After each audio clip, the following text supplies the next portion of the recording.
Howdy, howdy. I don't know where that came from. It just sort of did. We are live on episode 60. How did that happen? Whoa. I don't know where that came from. It just sort of did. Might help if I turn off the volume on my stream, my monitor. D. Bally, who's been keeping me company all this time. Ooh, I need to turn on my overhead fan or else I am going to roast.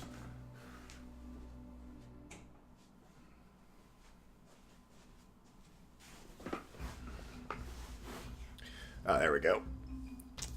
Can't hide with the sub. Thank you, dude.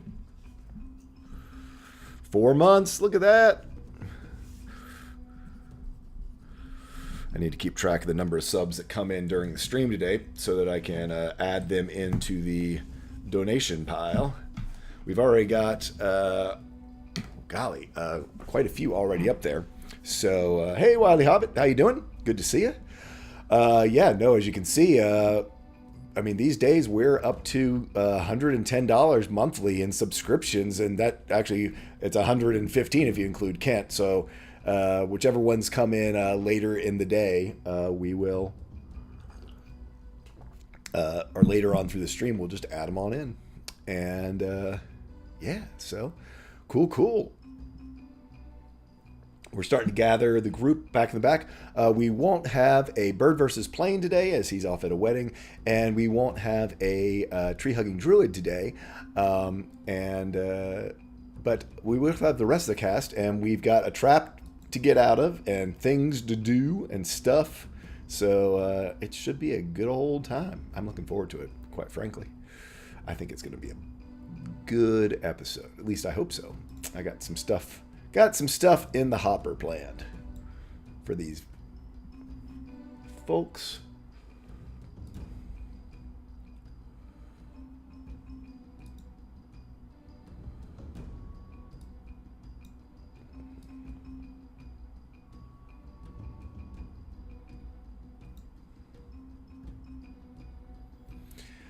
Oh, D-Bally. I'm in that battle myself. As you all know, everyone's heading to Falcon Crest, which is the capital city of the humans, which is huge. I think that my city's most likely going to have at least, and again, for a capital city, I think you're going to have I'll either have 6 or 8 districts in the main city part of the city. And then I think there probably will be 3 or 4 outlying districts as well. That's sort of, for a capital city, the capital city of the humans, which is also sort of known as a sort of the diplomatic hub of this continent a little bit. With some of the lore that I'm putting together for it and why. That's kind of where I am mentally. Have I prepared all of them yet? No, not even a little bit. I'm still getting, I've got a list of things. I know I've got probably about a month before I'm going to have to even begin to unfurl it. I've actually had a question in for... hey, Bastion. Question for Matt Mercer for Talks Machina, but I know they were trying to talk plot instead of necessarily talk about his prep. But to ask him, does he actually map out street by street, building by building of a place like Zadash? Or to me, it looks like, unless he's got maybe general district maps, I think he might do that. When you see him flip through, he obviously, by as quickly as he flips, I'm voting that he probably has a district, what buildings are in what districts and how are they related to each other, or it might be very much that he has sort of the, in this district, there are these, things that players are going to interact with. That's probably how I'm going to do it. There was part of me that, I went and bought, campaign cartographer, because I thought I was going to map the whole damn city, but I'm just not sure if that is necessarily what I'm going to do now. I think I might do the neighborhoods that are going to be of interest. Where the you sort of the Warriors district, the religious district, the ambassadors district, the big shopping district, things like that. The agriculture district, probably a trade district, entertainment district, things like that, and just have general whatever. I don't know. It's gonna be interesting. I'm still working it out myself. It's not an easy question to answer. I mean, I fully expect we could easily, once we get to Falcon's Crest, probably be there through the summer and the holidays. Yep, and I have that too. That's the other piece. Is I've got all the damn factions that I've got that are going to be blended in the city. So I think just the richness and depth of Falcon's Crest is going to. It's going to be. I have no doubt that we're going to be in there for months, and the amount of stuff that needs to get done while we're in Falcon's Crest. I mean, it's going to be a major quest hub for the players. So we've got all roads have been leading to Falcon's Crest for pretty much all the players. So.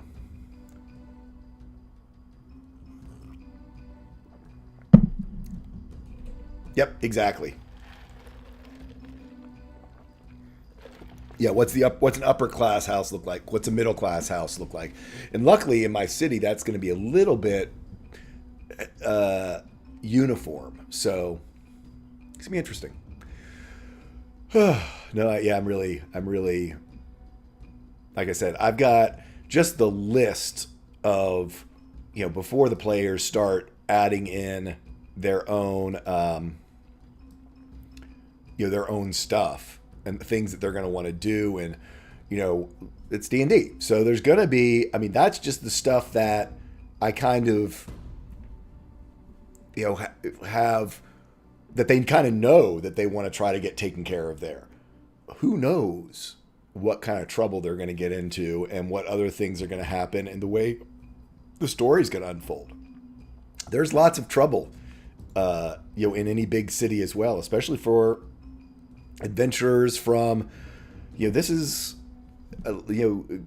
me, someone coming in from the Wild West, back like I think 1800s, showing up in Chicago or New York City. Probably more New York than Chicago, but I don't know because it's a bit sprawly. But yeah, probably New York type idea, with the idea that you have Manhattan and then you have the boroughs around it. That sort of idea. But even getting the lay of the land and knowing what you can and can't do to not cross swords with the different factions, the different houses, the guards, the viceroy and the ruling folks there.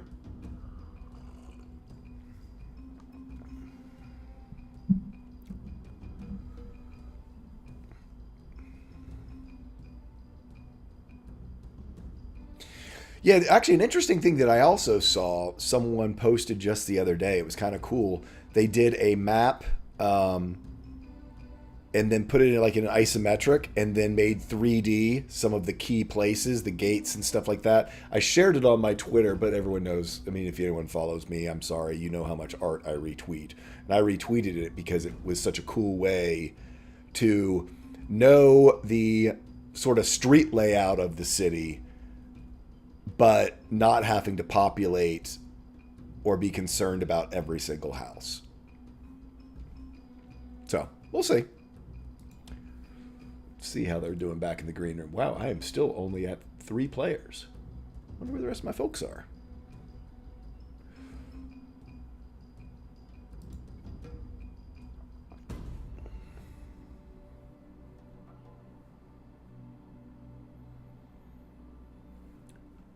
I bet you that we've got a sleeping Iskrin. I bet we have a sleeping Iskrin.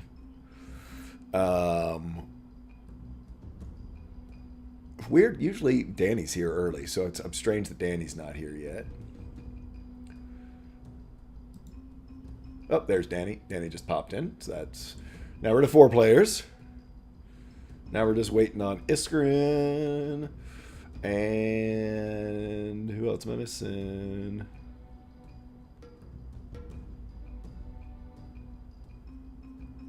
Oh, that's it. Once we get Iskarin, we're here. Yeah, there's only 6 cameras, 5 players. I was thinking because I've got my 6 camera setup set up. Yeah, pro streamer. Getting old sucks, folks. It just does. However, can I tell you of all crazy things? Just, again, getting old sucks. So, this is stupid. It is so stupid, I'm almost embarrassed to share the story. But hey, that's what streaming's all about, right? Sharing embarrassing stories. I'm at the gym yesterday. And I don't know, I was just on the, gosh, I'm 27 and da-da-da-da-da-da. And I'm sort of sitting there and I'm going, wait a second, that math doesn't work, right? I've been saying I've been 27 like since December. I'm 26 because I think what happened is halfway through last year I started saying, I'm almost 26, 46, 47. Yes, 26. I'm a little, age hit me hard. I feel like I'm 26. So, but yeah, totally realized that I'm like somewhere like during 2017. I ended up like aging myself 2 years in that 1 year. Kind of felt like it, but but yeah, because I think it was just once I got like past June, July, I was just sort of like, yeah, for almost being 46. And I think finally I just sort of fell into being 46. And so then when my birthday came, I was like, well, now I'm 47. When actually I was just turning 46. So old. Being old sucks, folks. It does. I admit it. The mind is the first thing to go. That's why I take copious notes on the ending of the story so everyone knows what's supposed to happen in case I forget. Oh, man, oh, man, oh, man.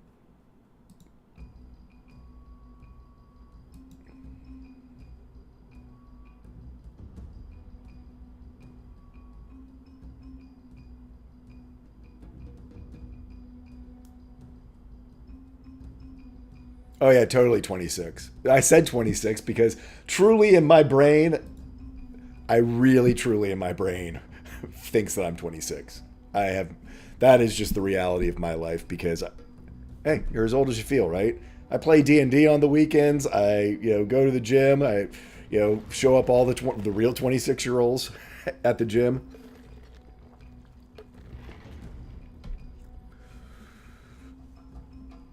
Oh, man, oh, man.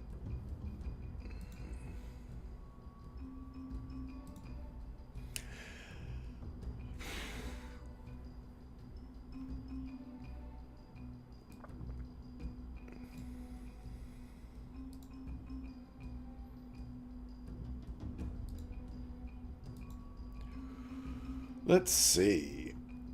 Yeah, I bet you Iskrin slept through his alarm. Poor guy. I mean, the fact that he wakes up at 4 a.m., you realize, on Sunday morning to play with us. So I always give him a little bit of leeway on being late because, dear Lord, that's early. That is just plain early.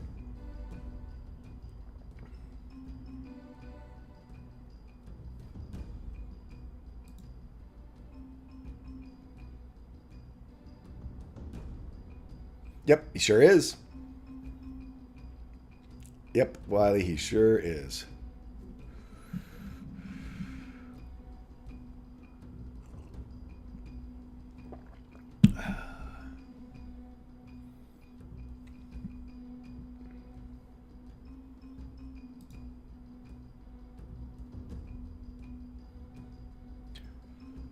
Oh, man, oh, man. How's everyone else doing? How many people ended up getting snow again this week? I'm sorry for all you guys up north who ended up like back underneath of snow. It's like it's April. What's up with that? That's not right.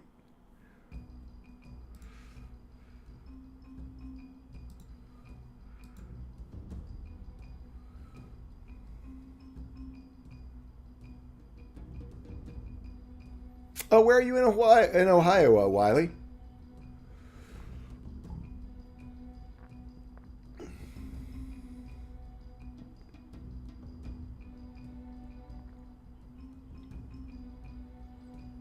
Yeah, no, Florida, we didn't get snow. We got me running my air conditioner full time now.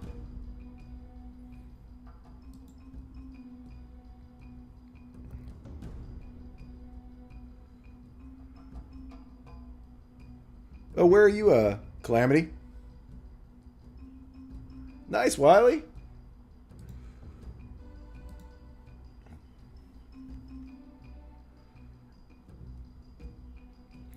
Well, it's 2 o'clock.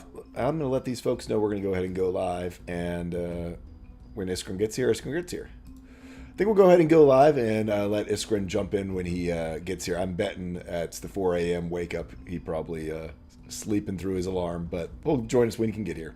I'll be swapping over in just a minute. So let me say goodbye to you folks, and we'll see you on the other side. Stand by.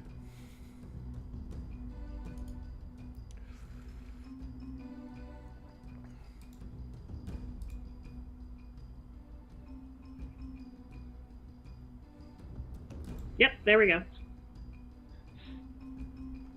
Oh, look at that. Hey, folks, and welcome. I have got people in all sorts of weird spots, but we just got a message from Iskren, so he's going to be here any second. So let me actually, I'm going to go ahead and put us in our 6 camera. Well, no, let's do our introductions like this. This will work fine. It looks like Danny is right in the middle of eating something. People have got the wrong names, but we'll go down and let folks introduce themselves. Let's start with Luna in NG9. Hello, I am the slightly less illustrious Energy 9 since I'm sick at the moment. I play Luna, our water genasi monk, who's fine. She doesn't get what everybody's complaining about. It's fine. Absolutely fine. Then we got our buddy Templar Warden. Hello, I am Templar Warden. I'm playing Hidden by Axel, the Tabaxi wizard, who is not fine at the moment. He's unconscious at the bottom of a pit. That's never good. It happens. It happens. I see that our good friend Good Guy Pie just took a bite of pizza, so we certainly should jump to him right this second. What do y'all say? I think so. Our fresh-faced, freshly 18, Good Guy Pie.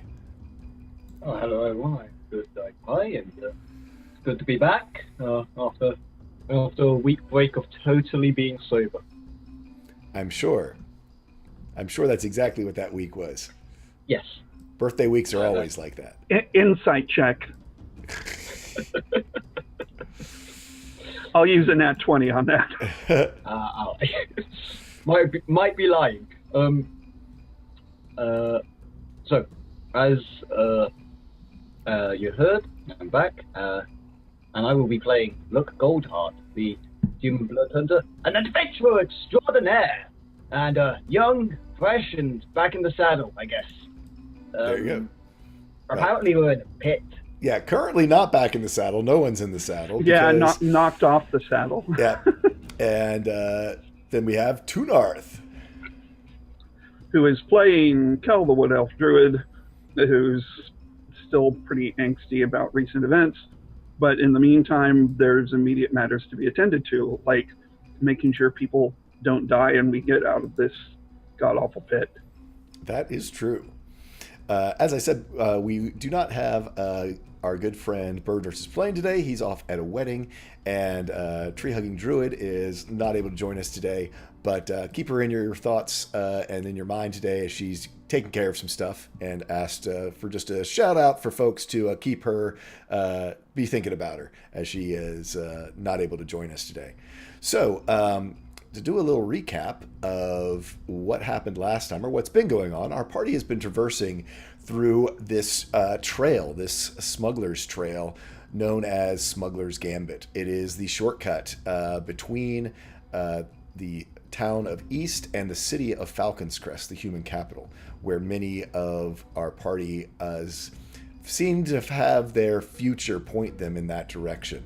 This cuts almost a month off the trip, however, it is not without its dangers.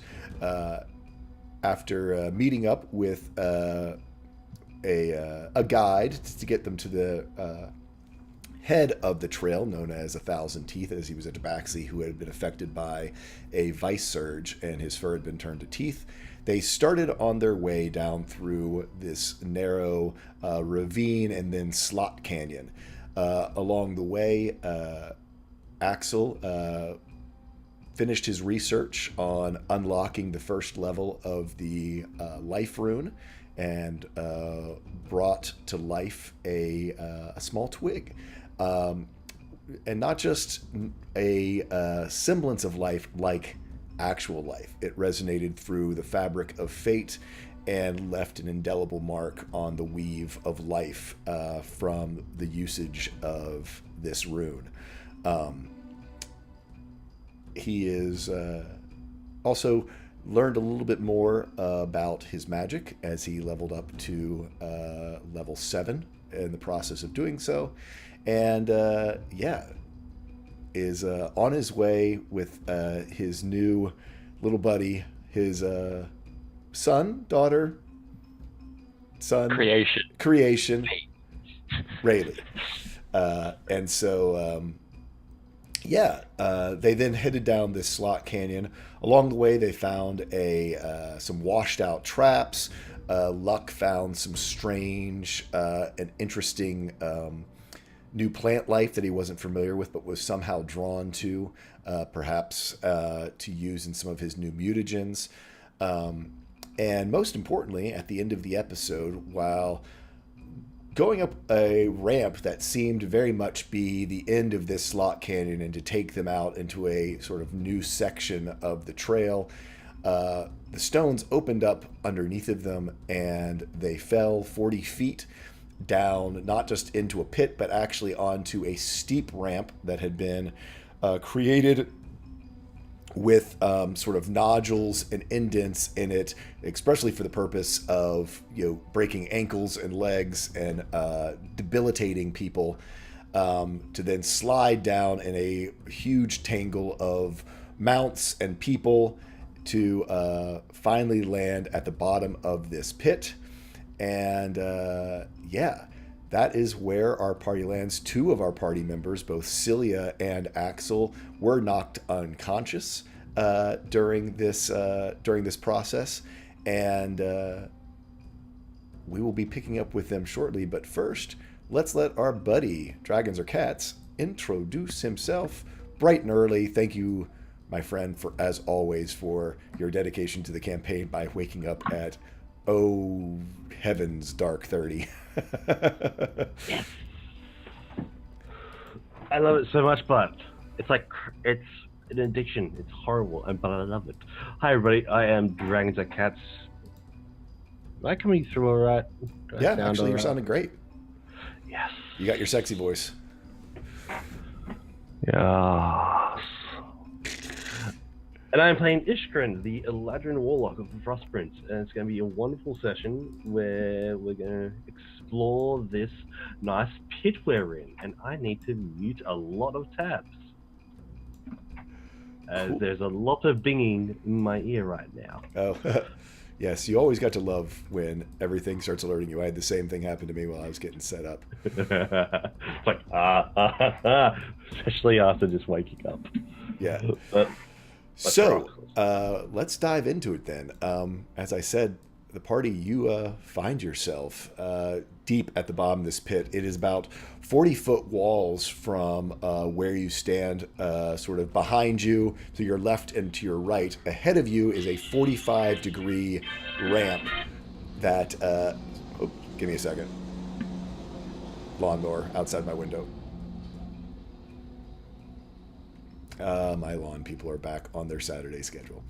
But anyway, so you are looking up at this very steep ramp that has sort of nodules, both nodules and little concavities in it that are interspersed, almost connecting with each other, that leave no handholds, but also make it extremely treacherous to try to climb. The walls are not quite glass smooth, but they are pretty darn smooth. On the sides would be difficult to climb, not impossible. At the top of that 40-foot ramp, there then is at the top of that almost 100-foot ramp at a 45-degree angle, there then is another vertical 40-foot wall that leads up. You can see the sky above you.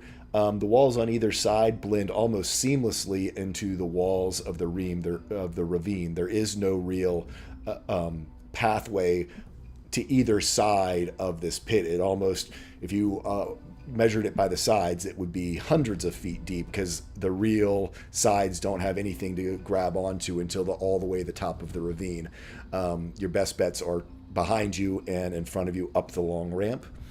If there's any other questions I can clarify about the pit, I will say, just because since we have said that our mounts are just sort of aesthetic skins, Charlotte, while would be able to get herself out, she will say she has a couple injured legs and wouldn't be available for you all just to hop on Charlotte and her to climb you guys out as a spider mount.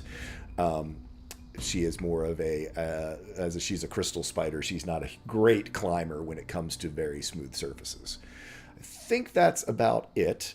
And with that, I'm voting that we can go ahead and get you guys going on. What's your plan to get out of here? You literally are first thing, Kel is going to cast Cure Wounds on both Cilia and on Axel.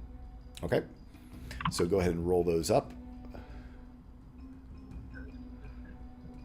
And I'm going to upcast both of them at 3rd level.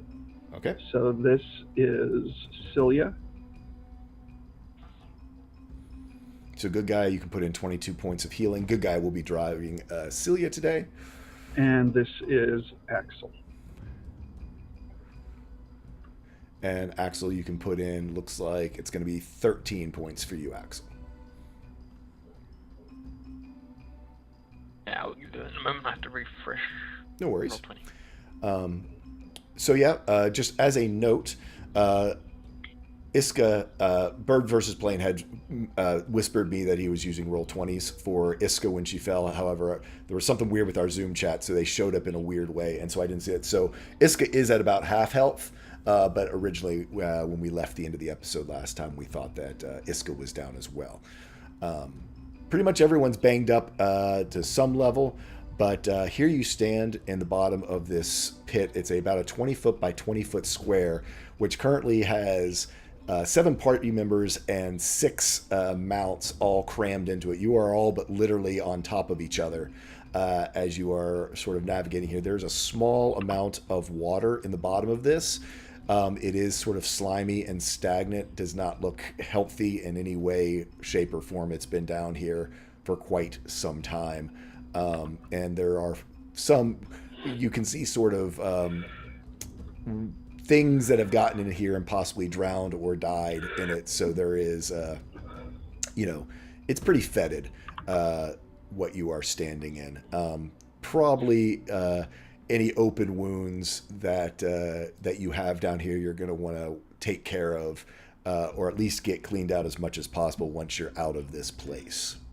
I am going to go ahead and cast Cure Wounds again. I'm casting at 2nd level on both Cilia and Axel. Okay. Where did we say that my position was? You guys are all truly at this point in a pile at the bottom of this pit. I mean, I tried to do a little bit of a representation of it, but with as much, you've got 6 large mounts and 7 medium-sized creatures. You are basically a tangle of arms, legs, mounts. So even maneuvering around will take a little bit, but you're able to do it. But it is certainly tight quarters. Okay, so here is, very quickly, here is Cilia. So that's 13 more for Cilia. And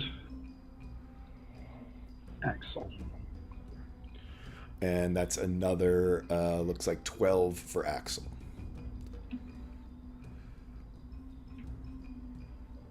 Axel's out about half hit points. Oh, good. As a reaction to the damage, as we took the fall, and to try avoid one of the mounts falling on top of me, can I use Misty Escape to teleport up to a ledge if it's within 60 feet? You can, if you want to, directly above you and behind you. I would say with everything that was happening at once, you weren't able to escape any of the damage that you took, but you certainly can use Misty Escape at this point. I know it's normally just as a reaction, but yes, I would say that I will allow you to use your Misty Escape. Basically, as the last horse was about to fall on you, you can, and you would find yourself back up basically at the bottom of the slope of the ramp, standing looking down sort of at the party. The stream behind you, the slot canyon behind you, and this huge gaping wide hole in front of you with the rest of the party. No, actually, what I'm saying is you would be there. Straight up. Yes. Straight up. Excellent. Yep. So you're straight above the party now. The ramp, what was the original ramp that fell away when the runes ignited, is of course no longer there. And then you can see down, and 40 feet below you, you see everyone's faces looking up at you, and this steep ramp in front of them. You don't per chance have some rope up there, do you?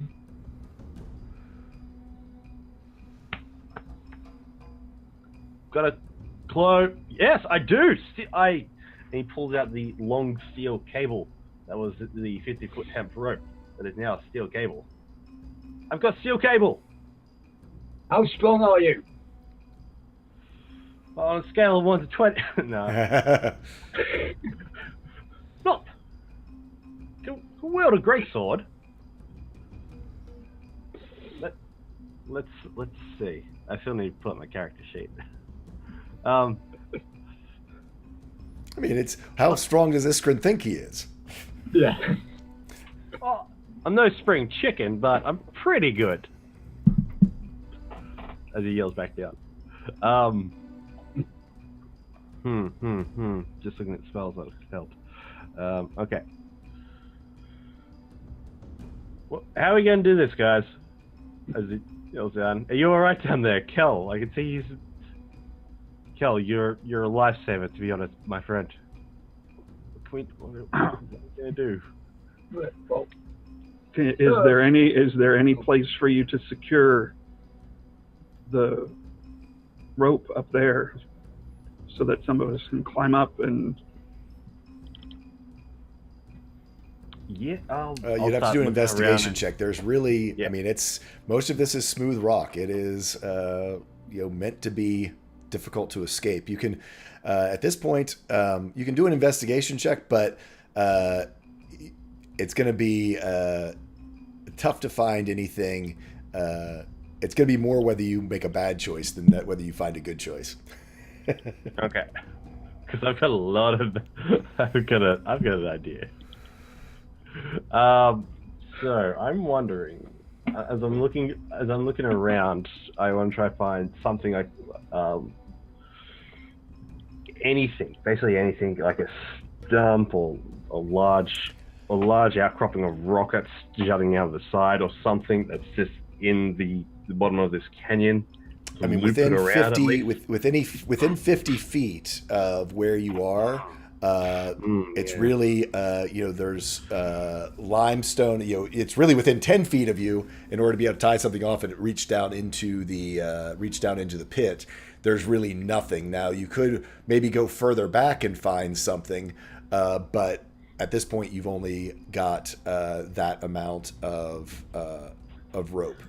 Several of us have rope. If you can throw down your rope, we can tie one of our ropes to the end of it. You can pull it up, and we can, create a longer rope to potentially tie off at a farther distance more securely. Okay. Yeah. If you could throw up some of your rope, we can get that. We can have that happen. Well, you throw yours down. Oh. Yeah, basically, yeah. Metal cable incoming. Just hold on to the edge. No, hold on to it.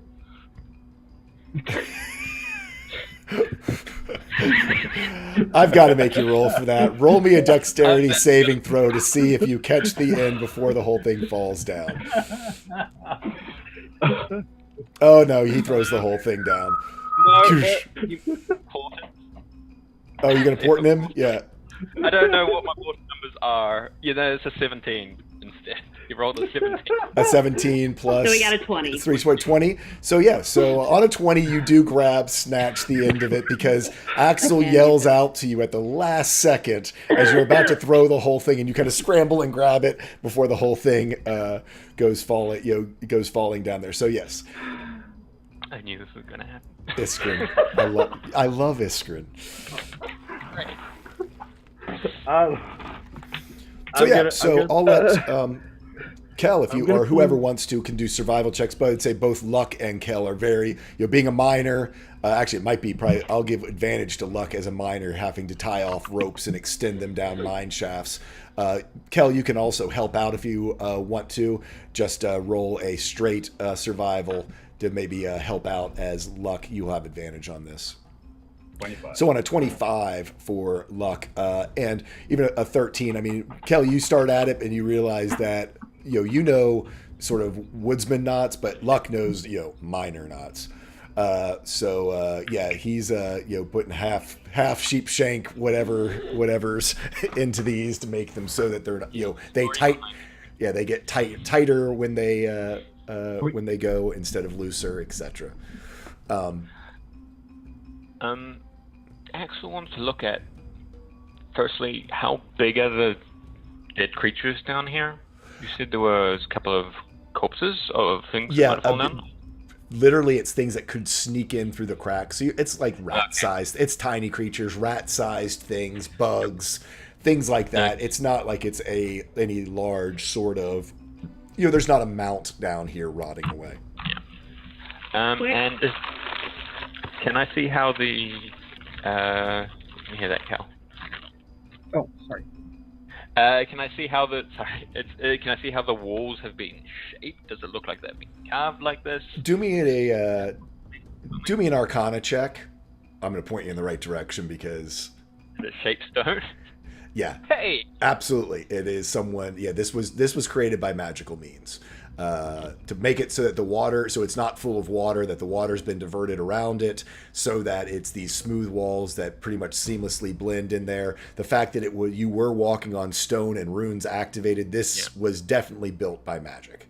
Yeah, and so what actually happened to the stone we were walking on? Did it swing away, or did it disappear entirely, or? It sort of swung away, but then kind of like pocketed right into the sides of the walls. Actually, I'll on the 29, I'm going to give it to you. You can see, just by the geometry of it, of what happened up there is that the width of this, which is would only be about 7-foot wide doors to cover the 15-foot span of it, seem to be tucked in behind an illusion, like illusionary terrain. So at the very top, the walls are an illusion to be as smooth as they appear to be, but that's still 33 feet above your head. So you're walking on sort of a rough, natural-feeling stone surface. Certainly it was smoothed by river, but not nearly as smooth as this. Whether behind that there is some type of a little bit of finger hold, you're not sure. Okay. I want to try two things. First thing, I want to... Before you do, I was gonna say, let's get some ropes secured first before you start going off and going away from us. So yeah, we'll say that's happening. I know that Alicia had an idea that she was wanting to share as well. It's gone. Just keep moving. I'm gonna say I'm gonna try use Lyle as a point. Feed the rope through Lyle so it's a bit of an arc instead of over the edge. Like a pulley? What's a pulley? Yes, like a pulley. Out of character, like a pulley. Like. Probably wouldn't give you a pulley, but I certainly could give you a again, Lyle turns into other weapons. It is still that it's a pack to the blade, but you certainly could make him into a very sort of wide club or something along that would give you a curved surface. Now again, you still have to secure it in place. It's not as though Lyle can Could Lyle become some kind of pole armor javelin? He can certainly become a pole armor javelin. Now, what I was thinking about stabbing him into the ground as far as I can. I know he's made of a very strong metal, and basically looping the rope through the handle, so it's just a bit of a better arc system instead of going over the edge in a sort of way. I don't know. It's one way I'm thinking of. Hey, Luna, do me I'm just going to say that she's going to chime in because we know that Bird chimed in for Iska a little before. With all of this stuff that's happening with ropes and tying ropes together, Iska remembers that she has a song that she can play that casts the spell Rope Trick, which makes a rope rise 60 feet into the air vertically from where she is, anchored into a portal for that you climb up and then normally would disappear into a transdimensional space. This is a 40-foot wall. Nothing to say that you have to go into the transdimensional safe. You could jump off at 40 at 40 feet before going in there. And like I said, as soon as Bird thought of it while in our chat over the week, since he wasn't going to be here, Iska starts to do that, and you see actually her whip, which can extend out to 60 feet. She uses that, and you have a nice rope that stretches up to the sky after she plays. Actually, she does need to do a performance check to make sure that it works. Okay. Performance, right? Yep. And I think it's just on that one. Okay. Yep. So not on that one. Not in that one. Yeah, no. Rope trips is a low spell. So yeah, the rope as she plays, it's sort of this weird kind of Arabic sounding thing on her violin, and it snakes up into the air. So you've got Iskrin up there, crazily with Lyle changing different shapes, thinking what the best thing to do, and suddenly a rope rises up next to him, just as sturdy as can be. It's like, ah.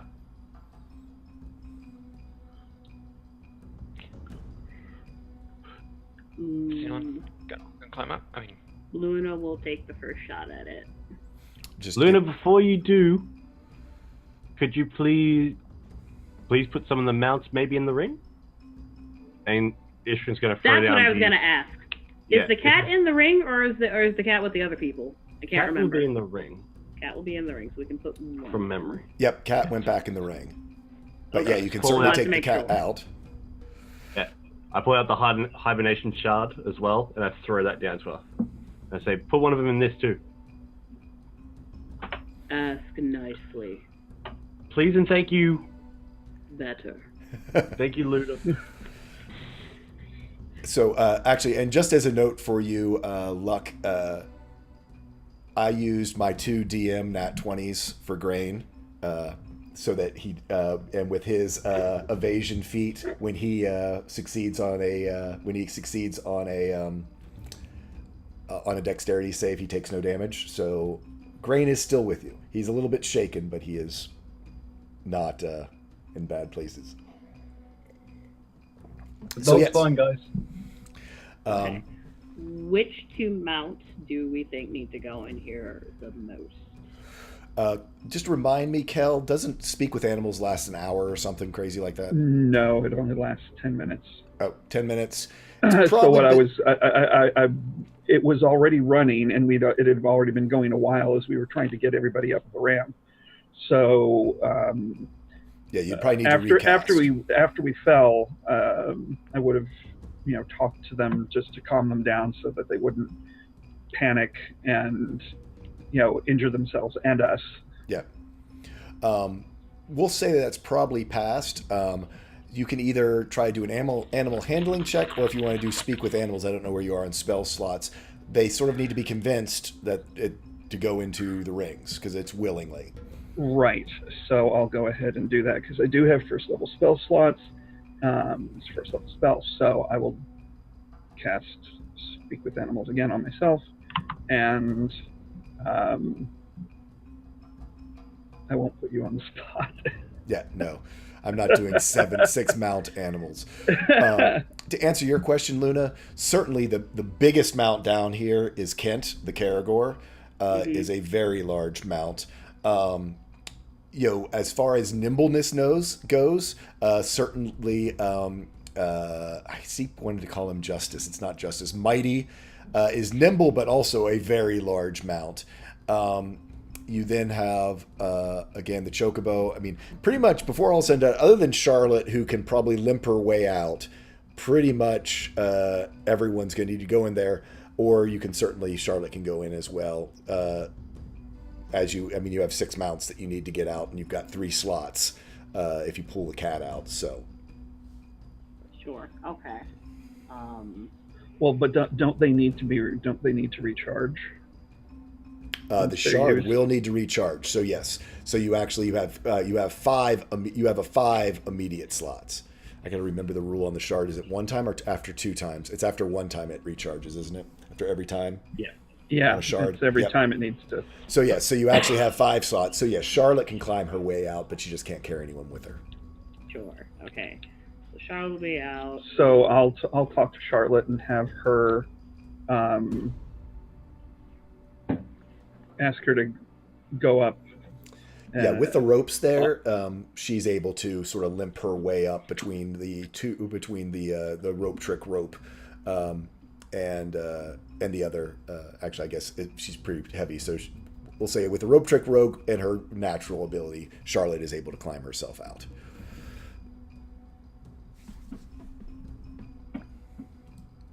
So who do you want to put in for the rings this first go?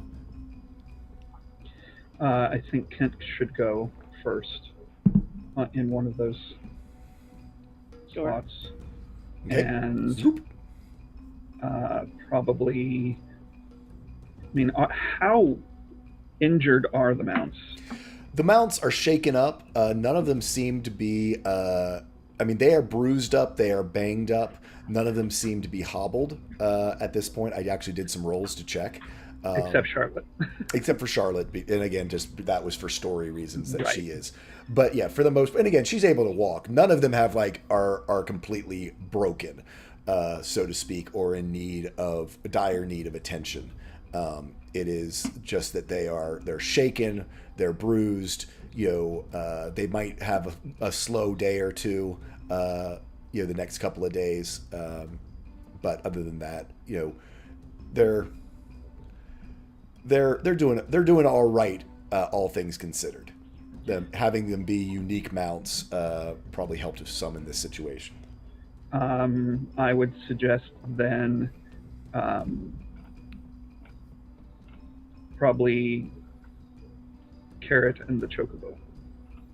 Okay. Zoop, zoop. And then Luna, you're wanting to you're going to go ahead and do the climb. Yep. So or is it Turnip? Carrot. Turnip was the old one. Yeah. Oh, okay. Yeah. Turnip was Carrot's. No. This one is Carrot. Turnip was the old one that you saw. No, Carrot was the old one. That was from the game. It was Carrot. No, the mount you have now is Carrot. And that's what the name of the mount was in the game. Right. In our game, Turnip was your mule from Sojourn's Crossing. Yeah. That you sold. Oh, okay, got it. Yeah. All right, got it. Turnip was in the game as well. Sure. I was getting confused. I'm like, what? Yep. Okay, yes, Carrot. Yep. Anyway, so Carrot goes in. I forget. Do you have monk climbing or something like that? I always forget. Not at your level yet. Your Yeah, okay, level- maybe it must be at a No, higher level. level Anyway, 9. Monk. Okay. okay, so Yeah. yeah, so you can do a just do an athletics. All right. And actually, give me 1 second. I think there might. It's like this. Bird was like all on it for figuring this out since he wasn't going to be here. I need to check. I believe that her whip, because it's like a magic rope, actually gives you advantage. That it ties knots in itself every 10 feet. Does rope trick come all the way up to the top of the ledge? It goes above it actually because it's Yeah. 60 feet. 60. Oh, okay. Oh, I thought the ledge was 60 feet. Oh, No, all right, 40 no. feet. Oh, wonderful. Yes, if you tell the rope to knot, large knots appear at 1 foot intervals along the rope. While knotted, the rope shortens to a 50-foot length, but grants advantage on checks made to climb it. So 50 feet is still long enough. We'll say that Iska commanded her rope of climbing, Hound Tongue Whip, to do that. Okay. So yeah, you have advantage on your athletics check to climb. Cool. Oh, come on. It takes you a little bit of time to do it. I mean, it's you're a bit more bruised than maybe you realized as you are trying to climb up here, even though you were able to sort of break your fall more than the rest of the party. But just sort of in general going up this, but you do get the hang of it. I'd say it takes you a little bit longer than you normally would want it to. Maybe 1 or 2 little slips. I'm going to have you take 1 point of rope burn damage on your hands. Just maybe you slid down a little bit. But yeah, you do make it to the top after about about a 2 to 3 minute climb. Okay. Luna, would you like a ledge to jump off onto? Luna just dismounts without any help. Okay. And she will So- let that. We've got still Celia, everyone else down there in the pit. What are y'all's thoughts for those who are controlling? I mean, who wants to go in what orders up here? Well, what I was gonna do is I was gonna go ahead and the animals that are now there, release those, Yep. toss the ring down to Celia, and then. Okay. Yeah. Cool. So Celia goes ahead and with Kel's help gets the remaining 2 mounts, her mount, the Chocobo, and I guess Mighty, or did we put Mighty in? And Mighty into the ring. No, actually, the Chocobo already went up. It's Axel's mount that needs to go. Oh yeah, Axel's the lizard, the guard Drake. Jake. Yep. So the 2 of them go in, and you can go ahead and do an athletics check with advantage for Celia to go ahead and climb up. Wait, I could have done athletics? Damn it! That's why I said you rolled athletics. You said acrobatics.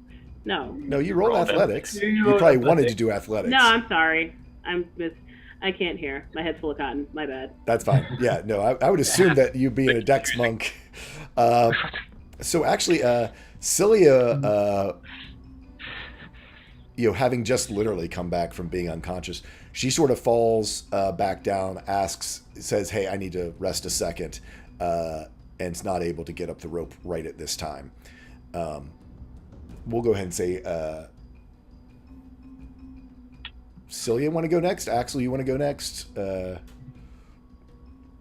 Axel thinks he should wait till last because he's probably the one who doesn't have an issue going up a rope. Oh, that's right. You tabaxi climbing. Yeah. So he wants to be sort of the backup if anything goes wrong down here. Or, Yep. anyone needs to get down quickly, he is the one to do that. Gotcha. So, Luck, you want to power your way up. Kel, the animals are gone. You're certainly welcome to head up as well. Yep. You're muted, Danny. Oh, right. Well, Celia didn't make it up, so she's got the ring. So whoever goes up next should take the ring from her and take the remaining mounts. Okay. Look, can do that. Yeah, Luck, you certainly you're strong enough. It would take you down to a normal roll if you want to carry someone up. Iska is not very strong, but she is also light. If you want to carry her, or Celia having trouble, you could give her. It's just it would take away your advantage to climb on your athletics check. Oh yeah, probably grab Celia since she's more injured there. Okay. To see.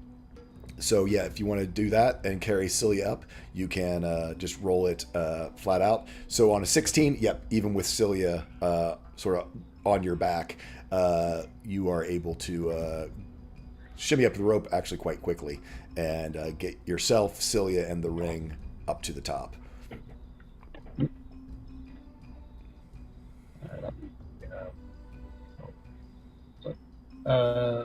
Is that all the mounts up? All the mounts are up now. I think right now it's just Kel and Axel down at the bottom. Hasn't everyone else gone up? And Iska. And Iska. So yeah, Iska is down at the bottom. Axel, Iska should go. Iska should go next. Yep. We can let Iska go up.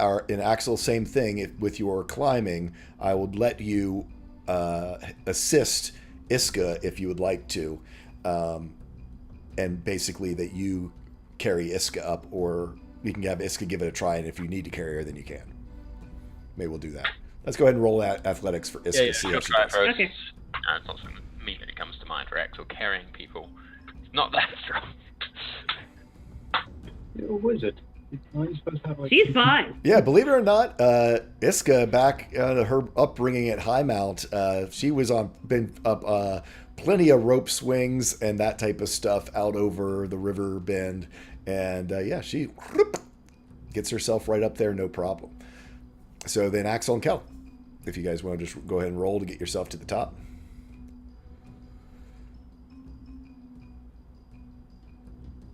Oh, does Axel even need a roll?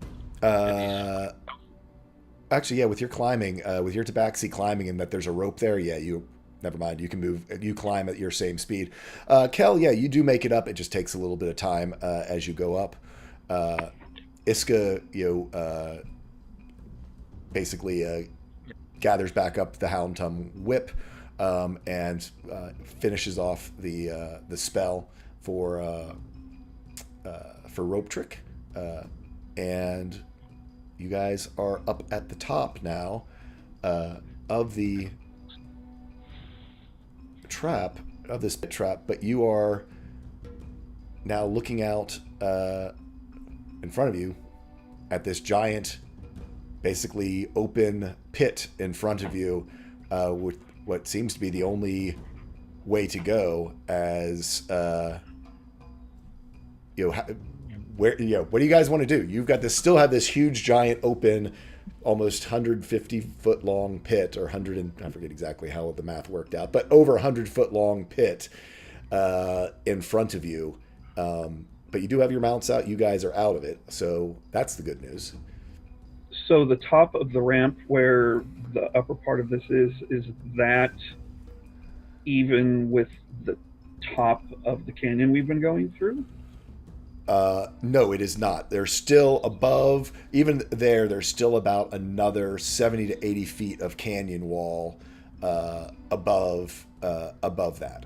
So it's still a slot canyon. It's just, it went from being almost 200 feet deep to about 120, 130 feet deep at the top of that. So you all were deep down in it, looking up, where the ramp that you were going up of before it opened would have led. Does get you some elevation, but it's not all the way out of the canyon. No. Not all the way out of the slot canyon. What, if any, what kind of like ledges or handholds are there in the natural walls of the canyon? Yeah, do me an investigation check.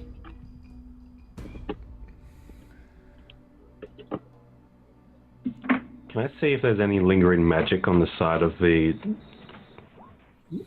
walls? Yep, do me an Arcana check. Investigation, I mean, this trap was very cleverly and purposely built. There is, the ravine walls are very smooth here on either side, and there really is, to try to sort of scale sideways, like bouldering across it.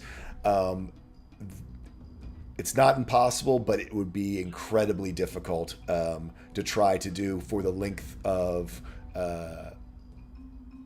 there'd be multiple places where you could get hung up and then would end up falling back down into the pit and end up right back where you were. On the 7 Arcana check, you don't see anything. I mean, the weave is solid here, but you're not seeing anything that you're immediately recognizing.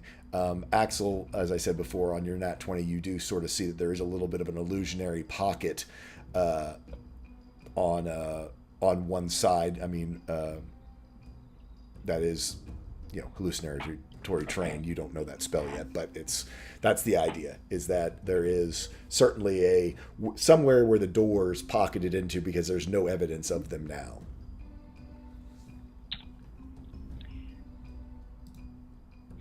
Real quick, since we are out of the pit now, Luna's going to do kind of a medicine check on everybody to see if any wounds they got infected. Good call. Clearing on. Well, no, because he keeps his hand bandaged now, so probably not his hand, Axel's hand, but wounds. Yeah, on a 21, you see that Cilia and Axel, where they had sort of laid unconscious in the water, have wounds that you probably would want to be taken care of in order to do them. I will say on the 21, and with the clean running water out here, that you are able to you're able to use your water shaping as you've done in the past to sort of give them a good rinse. You'll want to keep an eye on them, though. Sure. Okay. And I do also actually have like an herbalism kit, if that. Oh yeah. So trying to do anything right here, but just to be safe, you might want to deal with those whenever you make camp tonight. Get some hot poultice on it just to make sure there's nothing funky growing in there. Okay. Avoid that con check.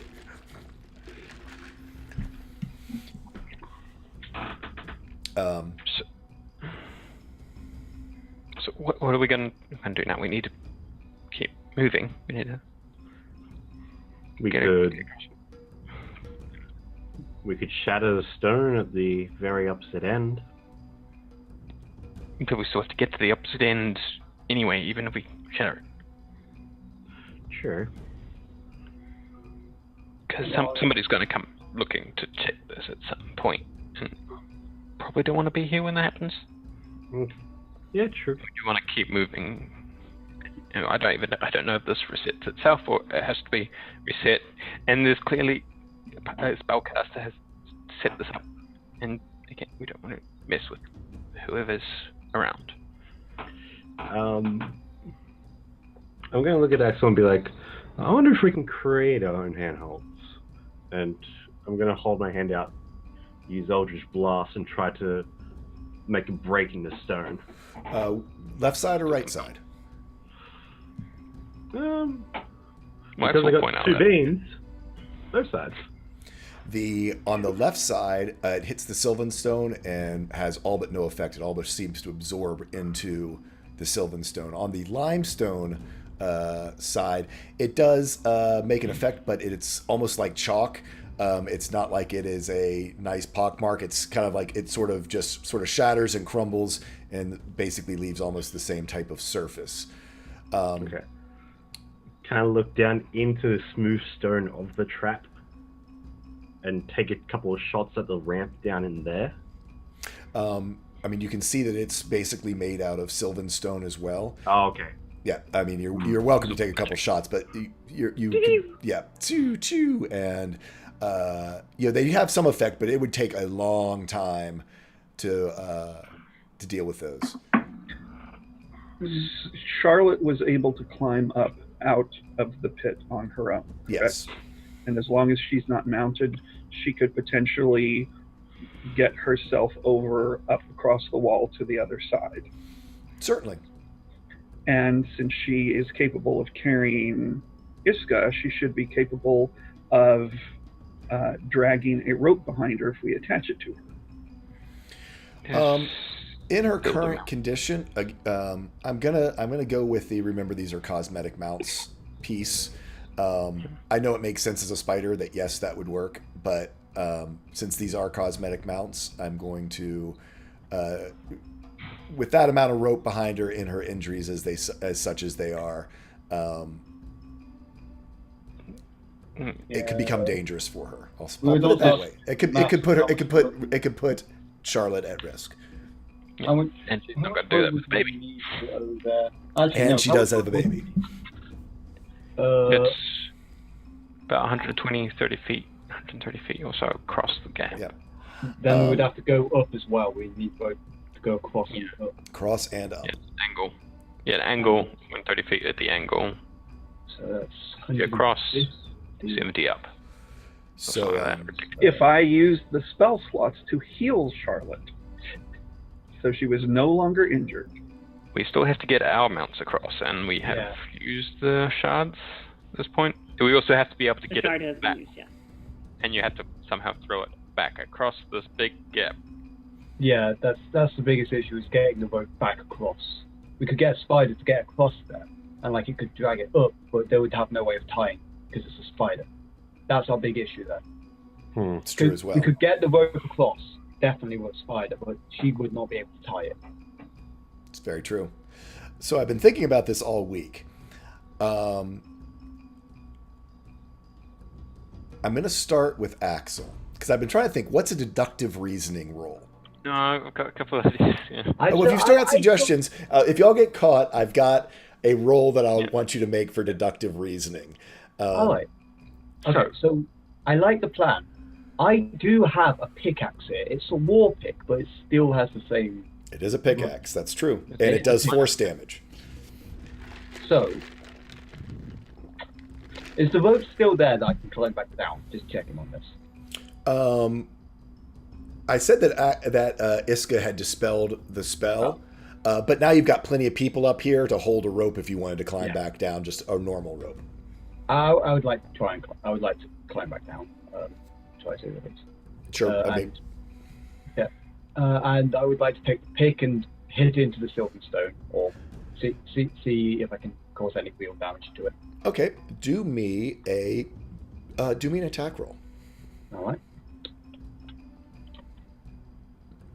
On a 26th, it is far harder of a material than you were expecting it to be, as though it's sort of almost been the Sylvan Stone and then magically hardened. But you're a strong guy. Go ahead and do me roll me the damage on that. All right. 16. For 16 force damage, you do in fact. Let me just double check. Yep. For the 16 force damage, you do in fact actually sort of penetrate down into the rock. It is not nearly as much as you were hoping that it would. This is not a normal thing. With a lot of physical exertion, you could potentially do some damage and rough up this surface to try to have your pick assist you to climb up this, but it's going to be tough. The question is like, is the pick deep enough in the stone that I could pull up and like it would lock in? On that damage, I will say yes. All right. So, yeah. So I could carry the rope up there.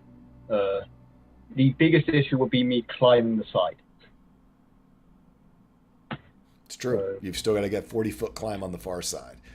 Well, how rough is the wall? Is it rough enough that at climbing speed, Axel could make his way across? If I remember correctly, it was fairly smooth. It's fairly smooth. Specifically to make it difficult like to go. the canyon itself, not just the pit. Up on the canyon walls itself, it has been artificially smoothed out. You would have the best chance of anybody, but it will be multiple points along the way that you would have to check to not fall. Yeah, no, it's not climbing material, and you don't really have to trust it. I have a question. Mm-hmm. Going back in time, I have realized that when we were still in the Vice, due to things that happened, various of us took different amounts of stat damage. Would that have all healed up by now? Or, because the last thing that happened to me regarding that was I took 2 points of strength damage from something. And Yep, probably from your Was that harmony permanent? check. Theoretically, we should by this point, because it's a D4 roll each time, and if it's 2 points and it's a D4 each long rest, then yes, that will have healed because there's no way you always roll a 1. It might have taken 2 days to come back, but it would have come back. Okay, because I've still been working with the reduced strength since then. Oh, whoops. Yep, light fingery. That's exactly what I was going to use for the deductive reasoning, int plus wisdom. Yeah. So Axel is he's going to check. He presumes that, well, he might mention this, that whoever set this up probably has a way to get across as well. So, because there's illusion of they're hiding something, there might be, I don't know, a pathway or something along the walls or up or back where we came. There might be an illusion hiding a path. It's a stretch. I have. But there's also the clue at the front of the canyon. It might have been referencing this as well. I might have something that could be really helpful here, actually. I just realized I have in my inventory. I have oil of Imperialness. I've got to remember. I'd have to look into the wording Makes me really strongly on It that. makes me. It puts me in the ethereal plane. Right, which I think you can. I ignore objects and effects that aren't on the ethereal plane. Right. Can you walk? I guess you could walk through stone. Could you Allowing take you to move through objects you perceive on the plane you originated from. When it says it's weird wording, but it's from the way it's worded, it sounds like stuff that's meant to affect people doesn't affect one. Yeah, I'm going through a wall. I think is absolutely a no-brainer on that. Walking through stone, I would just. I need to sort of. I mean, I wouldn't think that the ground would count as an object. Oh. Yeah, that's my. It says objects and effects. That's why I was wondering. Well, the ground isn't an effect either. Gravity, though. Gravity is. Okay. I mean, it's where you get into that. I mean, there was so much discussion about this. know. It's that whole thing where they used the oil of etherealness in Critical Role, and everyone just went ape shit over whether they used it in the way that they were supposed to. It's because of I mean, them. it's a stretch. Axel, certainly makes some good points. He's going to be looking for if there is any sort of illusion along the canyon walls for any sort of Well, you've got the hallucinatory terrain illusion right there. Are you just looking forward? You had talked about, he's going to start there and work backwards along both sides of the wall. Okay. Sort of, because illusions, he's probably going to check physically. Yeah, as well. physically move along. So do me a investigation check. Can I help him with that and give him advantage? Absolutely. I'll let you help him out with that and give advantage.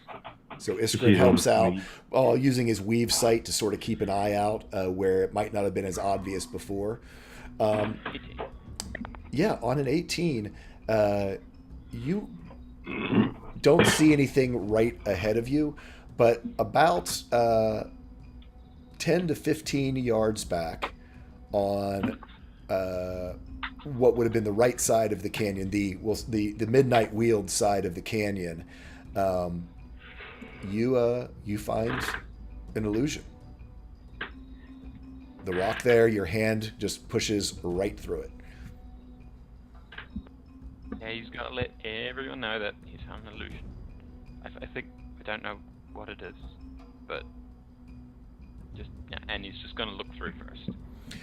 You look through and you see you have dark vision. Do illusions block light? They do not. So there is enough dim light in here. You do see what looks like a tunnel that has a tunnel about 5 feet tall, actually 6 feet tall almost, and about 4 feet wide. It's narrow, but it certainly was made that mounts could pass through it. That sort of goes straight into the wall and makes a fairly sharp left turn that would be heading up, towards the ramp.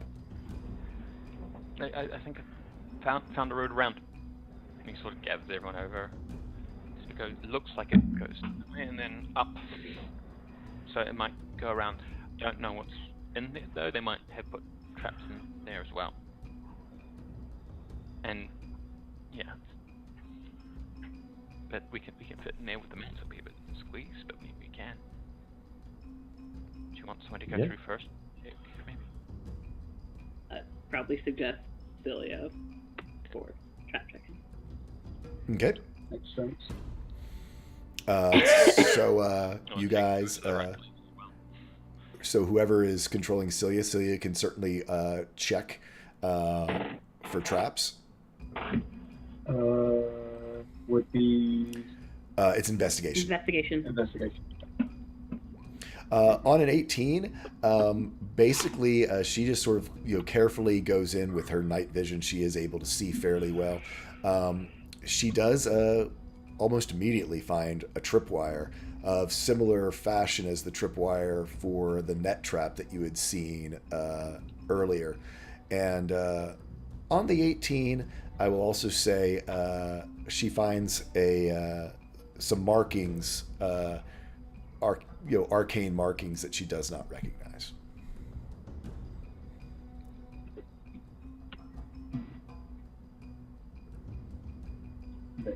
I guess. Want to take a look? Like Yeah. the magic way. It's So- not- Say it's Iskrin, but it's an Arcana check, so he'll fail at it. not- so we try. Ah. It's truth. It's not shade. Yeah, so No, yeah, Celia that's comes fine. back and tells you, well, there's a trip line in here, but there's something else as well. I think it's probably runes or something of arcane nature. And she sort of looks to Iskrin and Axel. Okay. Yeah. Well, you are the master of the glyphs. Yeah. I'll go and now probably if it is the same glyphs, that is interesting. But I'll go and look. So yeah, do me an Arcana check. Turn check. On an 18, yeah, this is it's a standard arcane type idea. It seems to would emit some type of choking cloud. If you were to set it off, basically a proximity type idea. It glows ever so slightly in sort of a purple brownish that almost blends completely in with the walls. With your 18 Arcana, I would say, being a Tabaxi and growing up with Grom, who love to keep you out of places, you do know how to sort of scrub this one out, no problem. I will need for Celia to make a Thieves' Tools check to disarm the other trap. On a 13, that's enough. It's not too bad. Basically, she can see that there is a set of poison seemed to be the theme. Some sort of a dart that would have popped out and shot from a little place in the wall. She's able to tie off the this trip line over to one side so that none of the mounts might get caught on it and be able to pass through. Certainly someone was taking some time to make this pathway easier to disarm, but also doesn't want everyone who's heard about it just using it willy-nilly. What do you guys want to do? I will need a marching order if you guys are planning on going up this path. Check the way through. Yep, I mean, if you want to if Celia and Axel want to go through and do a check before anyone comes in, that's certainly an option. Yeah, check it goes all the way to the exit, effectively. Yeah, that sounds like a good idea. Okay, so let's go ahead and get another investigation check and an Arcana check from Celia and from Axel. Investigation. Going up, Celia does find one more, find another trap. This one is a pressure plate. And she does see another arcane symbol that Axel almost was going to step on, but with her being so observant on that with a 26, we'll say that he had advantage to be able to disarm it, which would give him the nat 20. This one was a little bit nastier, and you're pretty glad that that Scorching Ray didn't come and cook whatever passed by it. As you traverse the rest of the way up, you see in front of you, it has gotten, once you get around the corner, even your dark vision is beginning to fail. To be careful of any future traps, you would need to have some source of light in here, as dark vision doesn't occur in pure darkness, and the only light coming into here is right now from behind you. There's a tiny speck of light way up ahead of you, but you are unable. It is pure darkness in between. So we cannot determine how far along.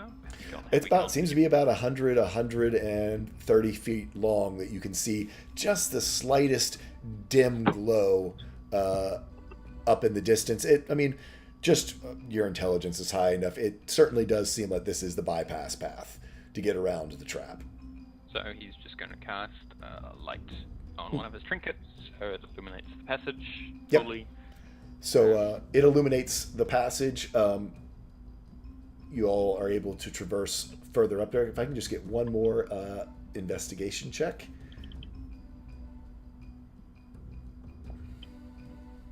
On an 18, a almost identical tripwire is up ahead. It's interesting, though, in front of you, as the light falls across it, what was a dim glow now seems like a solid wall in front of you. Thieves' tools to undo this one. We'll say that on the last one, the 26 was enough that she was able to disarm it, because I forgot to ask for it. But a thieves' tool for this last wire.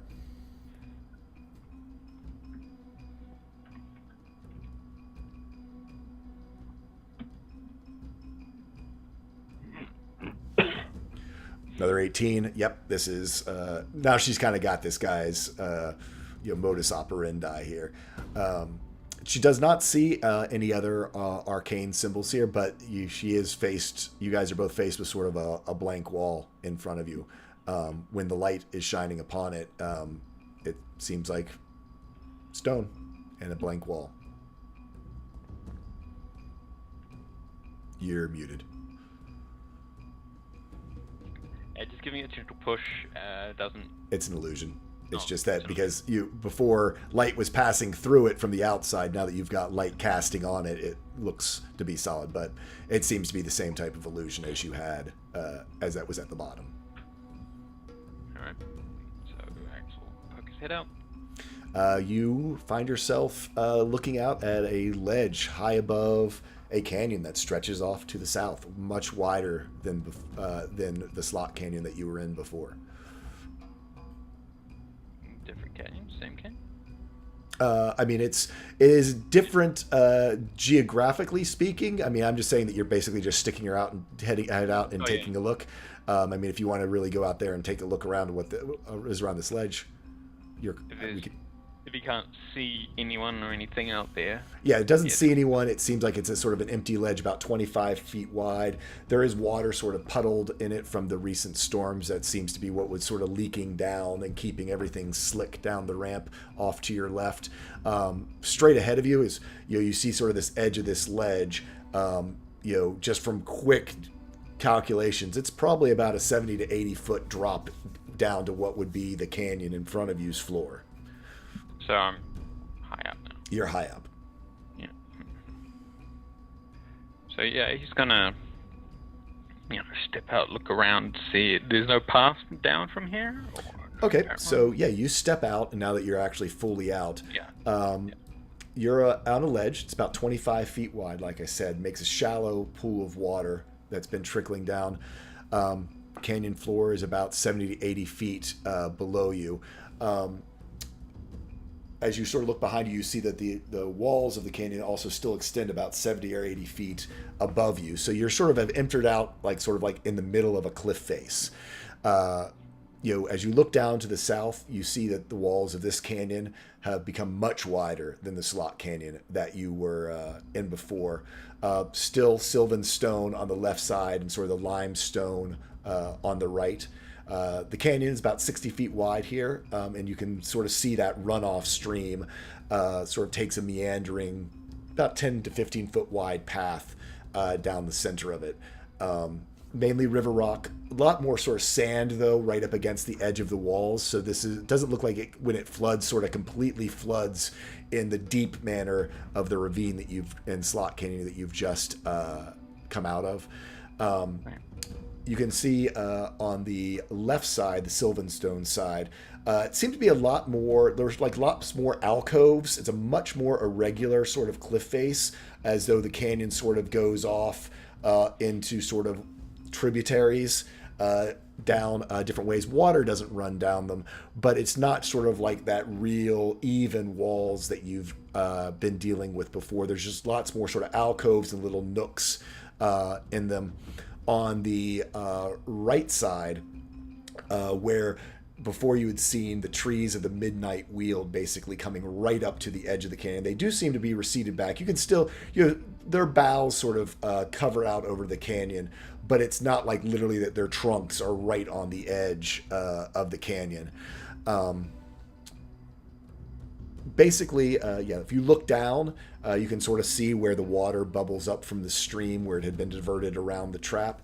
And to your left, sort of across where the slot canyon would have exited out onto this platform, you do see what looks sort of like a winding switchback trail. You can only see it like past the first switchback, but you kind of can assume that it probably winds all the way down to the bottom of the canyon. Okay. Well, he's gonna hop back. There's a back through, tell Sealy what he's found, and that I think this is the way onwards. It's a different-looking canyon, but I think we might be might be something to move forward. Yeah, we'll say Celia probably came out there with you just in case to sort of be a guard. But you guys can head back down, sort of relay what you've seen to the rest of the party, and gather them together to head up this now safe passageway around the trap. Well, now it is. Nothing is safe. While they were gone, would I be able to cast a spell magic as a ritual with, like, on the side of the ledge where the... Yeah, certainly. I mean, they'd probably be going on for 10 minutes. Yeah. Alright, so... Is it third level or lower? What would you say? Like, how no, it is higher than third level. Okay, so... I'm going to make a check then. Spellcasting check. Yep. It would be my charisma. It's 10 plus level of spell, right? Yeah. Alright, so...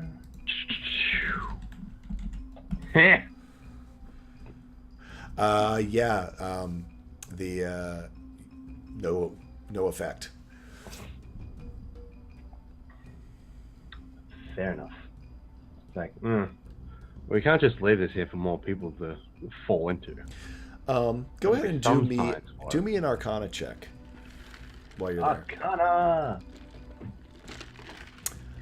One of the things you do notice while you've been there concentrating on your ritual, in fact, what kept distracting you and why you think that you didn't dispel it, there is a very definite sort of pulse that is emanating through the weave. I'd like to investigate that more. I'll say on your 22, you're familiar with this. This is pretty easy stuff. You've seen Axel use it before. This is definitely notifying someone that this trap has been tripped. All right, I am going to use a spell slot and get this hash happening straight away, and want to use an advantage on the check. I want to cut that out straight away. Axel assumed that had already happened. That's why he was so eager to get sports. Yeah. With no problem. This is not a super high level spell.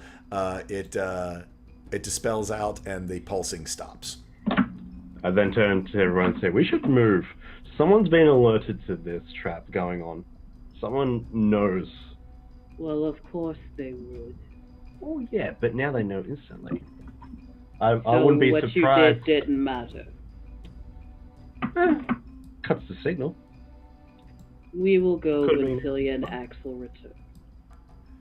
We'll say about that again with the 10 minutes that it took for him to ritually cast. This is again, it's only about 100 feet. Would say that they'd be arriving back about this time. I also hold my hand out to Luna to retreat to get the shard back. So may I please have the shard? Thank you. Drops it into Cool.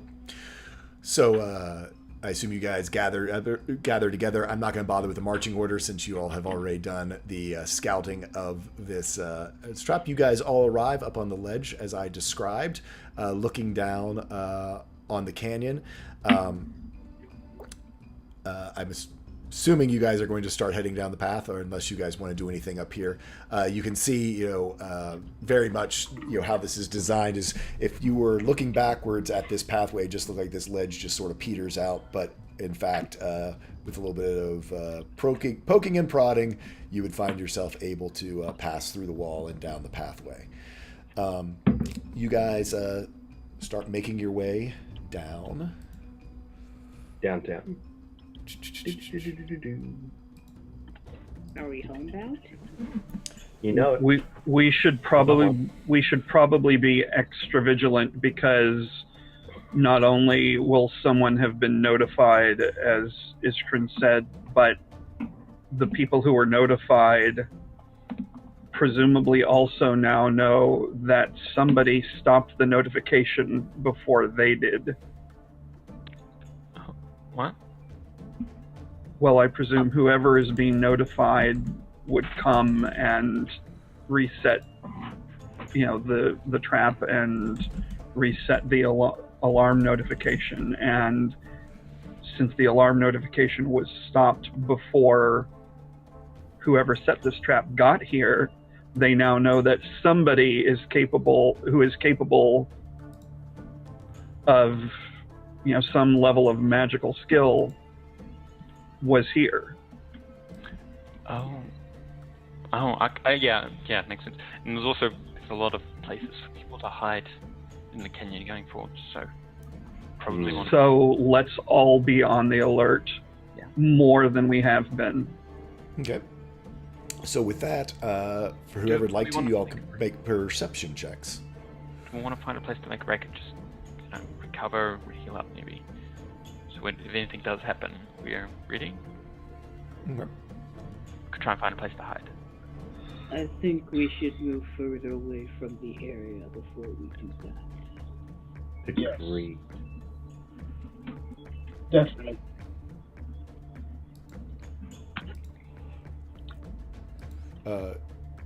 Nice.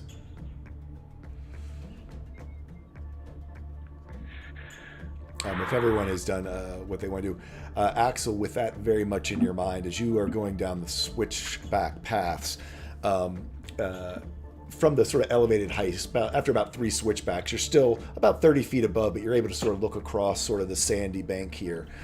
You are on sort of the left side of the stream. You can see and from this height, a fairly deep alcove that sort of is dug out of the canyon wall.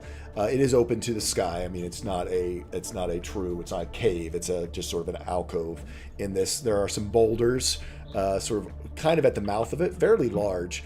But there does seem to be, from this vantage point, with a nat 20, you can see there is a path around it, but certainly behind it, since you were saying you were looking for some place that would be, sort of out of, so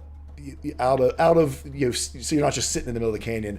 This is going to be a pretty good spot. Like I said, the only thing you do see, there's a little pathway around it, so it's not going to be too bad.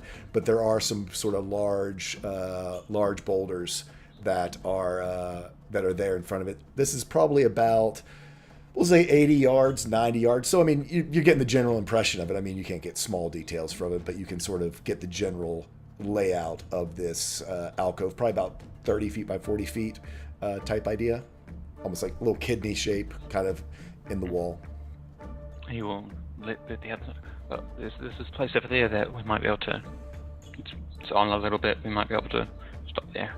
That mounts need a break, I think. But I mean, somebody else could be hiding there. I can't tell.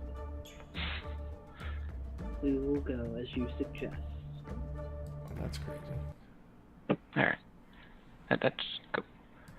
Sorry, something crazy happened to my roll 20. It's like all my controls disappeared. Stand by.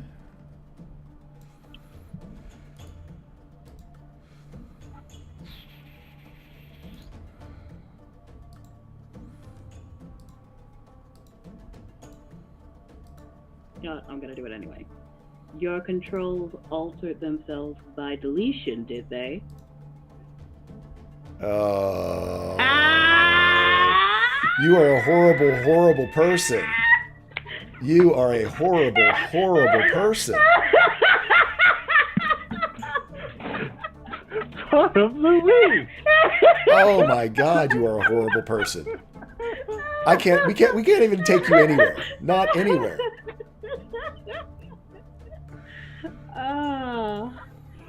Well, it makes you feel better. My throat really hurts, so that hurt more than usual.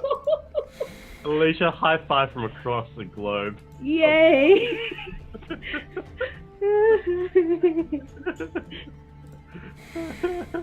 Cliffy, just be sure. Yes, please clip the pale one. Please do.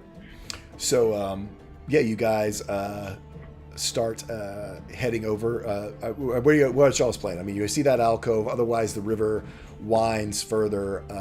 The stream winds further down the road, the canyon. Oop. Hey, we got a Jeanette. Celia! Hey, how are you? Hi. Let's switch up to the old 7 cam. Look at that. I don't need this sheet anymore. Hi, everyone. Hey. Hello. Snuck in. Yeah. Just Just letting you like know. a rogue. Yeah, just letting you know. Jeanette is you'll see you have 2 sheets in there because you're still level 6 at this point. You haven't leveled up yet. I mean, so I brought back your level 6 sheet, so you've got that for if you need it. Okay. Cool. So, what is y'all plan? Are y'all gonna head down the riverbed, or are you going to head over sort of this alcove, or what? I think we're gonna hop over to the alcove. Yeah, alcove. Yeah. Take a short rest. Yep. Heal Send up. them hit dice. Or can you only send hit dice? No, you can do it a short rest. Yeah. Yeah. Yeah. That was my reasoning. Healing. I think You probably spend a bit- hit dice on short rests because just the only place you can spend them. Sorry, I still gotta get Luck a spot here, but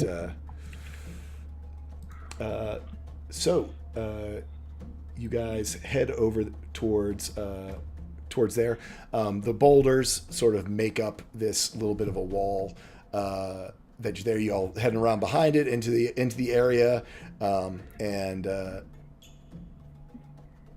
as you guys swing past.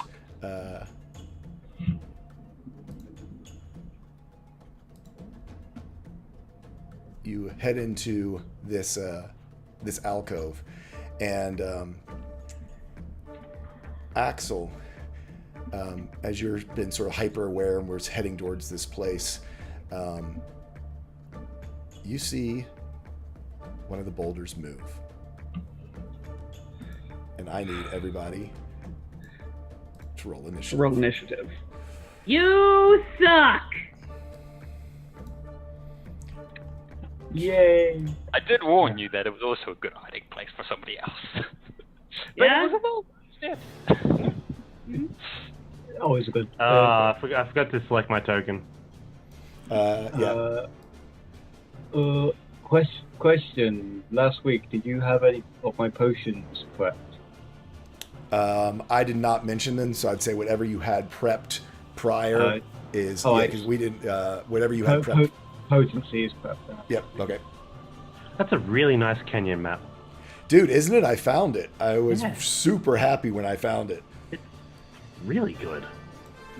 It's beautiful. I mean, it was on Marketplace, but the fact that it was exactly what I wanted with the river and everything, I was just like, this rocks. So, if it's Kyle, if you'll just hit your roll it again, and I'll put your first roll in there. Oh, I didn't select my ticket again. I'm an idiot. Come on.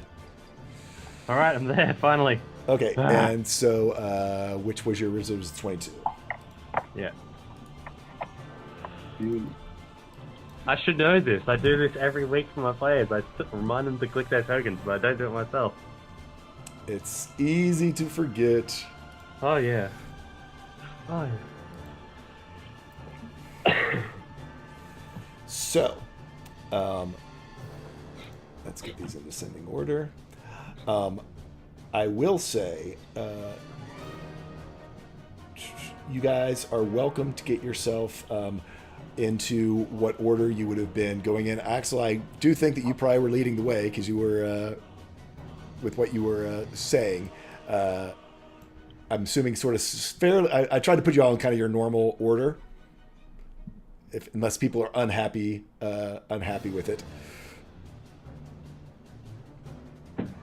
I think I'd be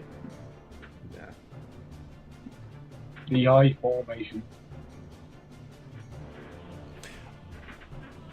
I will say that other than Kel, because he can't be surprised with his alert feat, and Axel, who saw the movement, this will be a surprise round. However, Axel, you are up first as a boulder sort of uncurls itself from amongst the rocks, all but perfectly camouflaged, as you see a large sort of lizard-like figure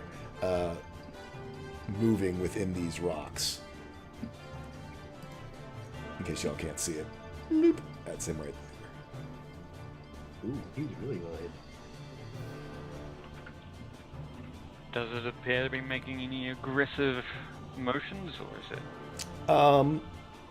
You don't know at this point. You see it's definitely uncurled and is looking at the party.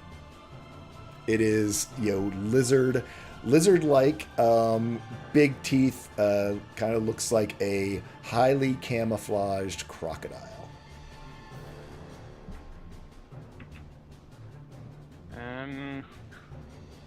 Yeah, and that's just the canyon continues on, correct? Correct. Yeah, so not going to be easy to avoid.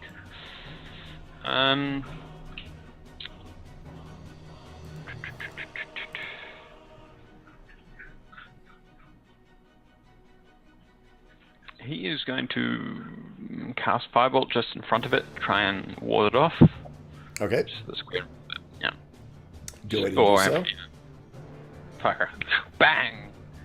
Not really a big bang, but crack. Just in front of it on the ground.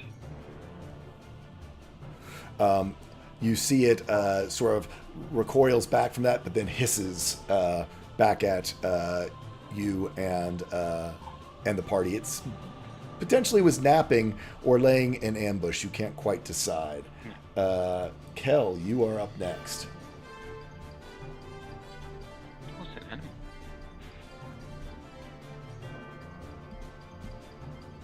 Wait, so it didn't attack during its surprise round? It's just sitting there? It has the lowest initiative. Since they weren't surprised, they get to go. Okay. You're muted, Danny. I will turn to Luna and cast Enhance Ability, Bear's Endurance. She gets advantage on Constitution checks and gains temporary hit points to the tune of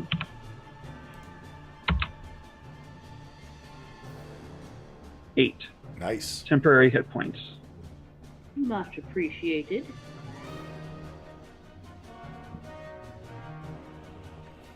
Cool, cool. Is that your turn? Anything else you want to do? No. There is nothing else I want to do. That is the end of my turn. So this crocodile has its turn now.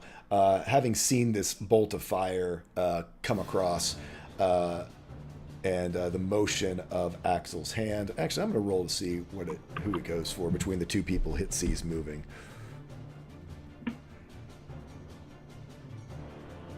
Yeah. I'm trying to decide as an ambush type predator whether to go with what's moving or not what's moving. And I'm going to vote saying it's still an animal going for threat.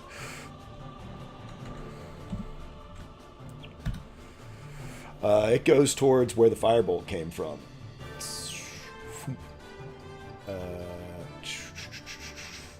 And stand by.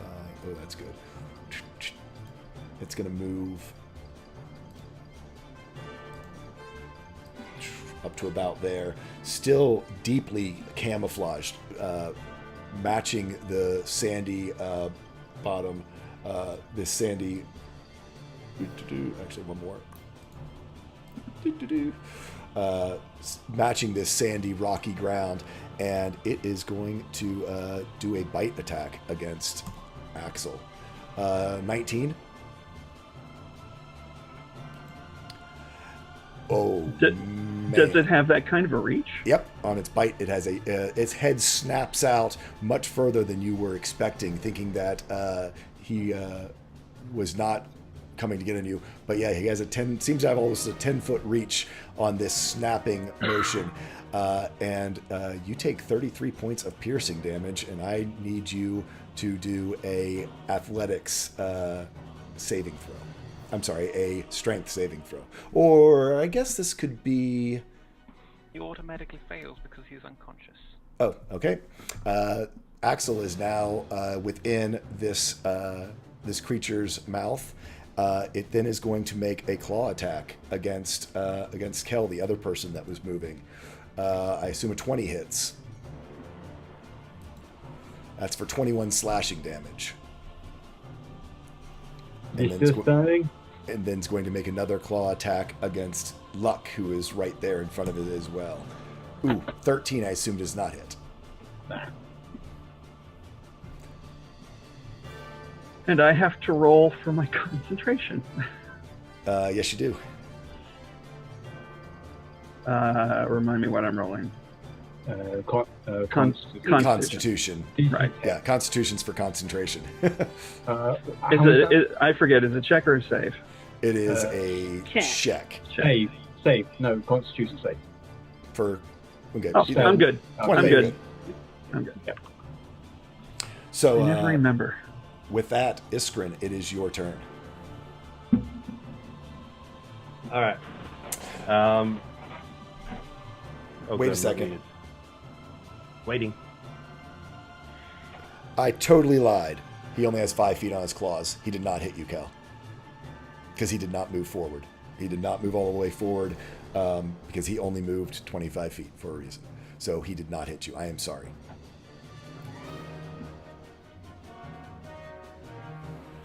Good. Sorry about that. All right. It is now Iskrin's turn.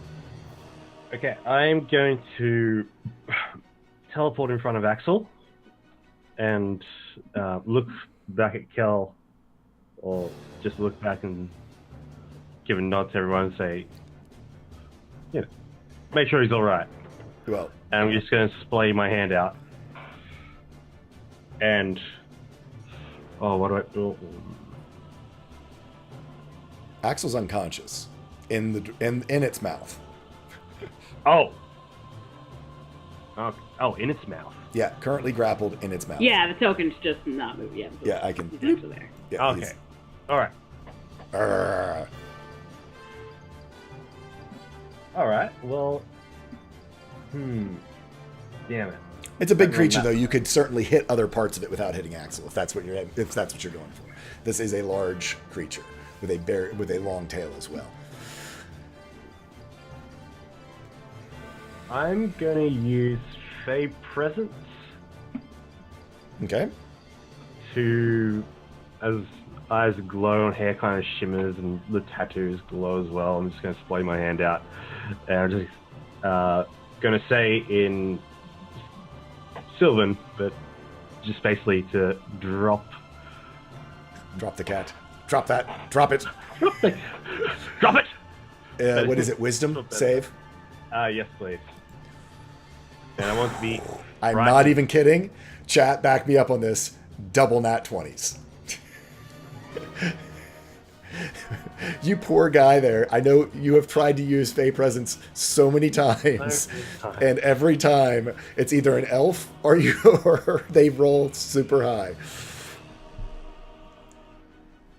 Yeah. I don't know when I've ever rolled double nat 20s. So yeah, he doesn't drop it. Fey Presence is your action, correct? Yeah. Do you have a bonus? And you've already moved, so... I'm going to use my bonus to just... I'm going to hex him. Okay. I'm going to say in Draconic, you shall burn for the Nether regions. And he's going to get hexed, and he's going to be disadvantaged on all athletics, on all strength checks. Okay, on all strength checks. Hey. Yep. Very good. Luna, you are... And I'm gonna move into the water if that's okay. Yeah, you can do that. Actually, he would get an opportunity attack because you're within 5 feet. So, yep, okay. So he's going to take a claw opportunity attack on you. A 22, I assume, hits. Yes. That's 13 slashing. Would I have received my Misty Escape back? No. No. Yeah. I was just asking. You need to do a Trust me, con save. I have been in that situation just like, shoot, I already used it. You need I agree. hex. Yeah.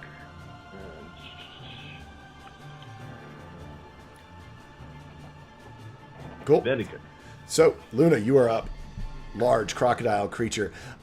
Its camouflage seems to all but blend in, making it very hard to target as its natural camouflage is here. You will have disadvantage on attacks. It has Axel in its mouth. I know where it is. If you want to aim for where its mouth is, what I'm saying is tail or other places, and Okay. yeah, the rest of him is hard to distinguish. But yeah, absolutely, with Axel in his mouth, you could hit him on his head. You don't know how that will or will not affect Axel.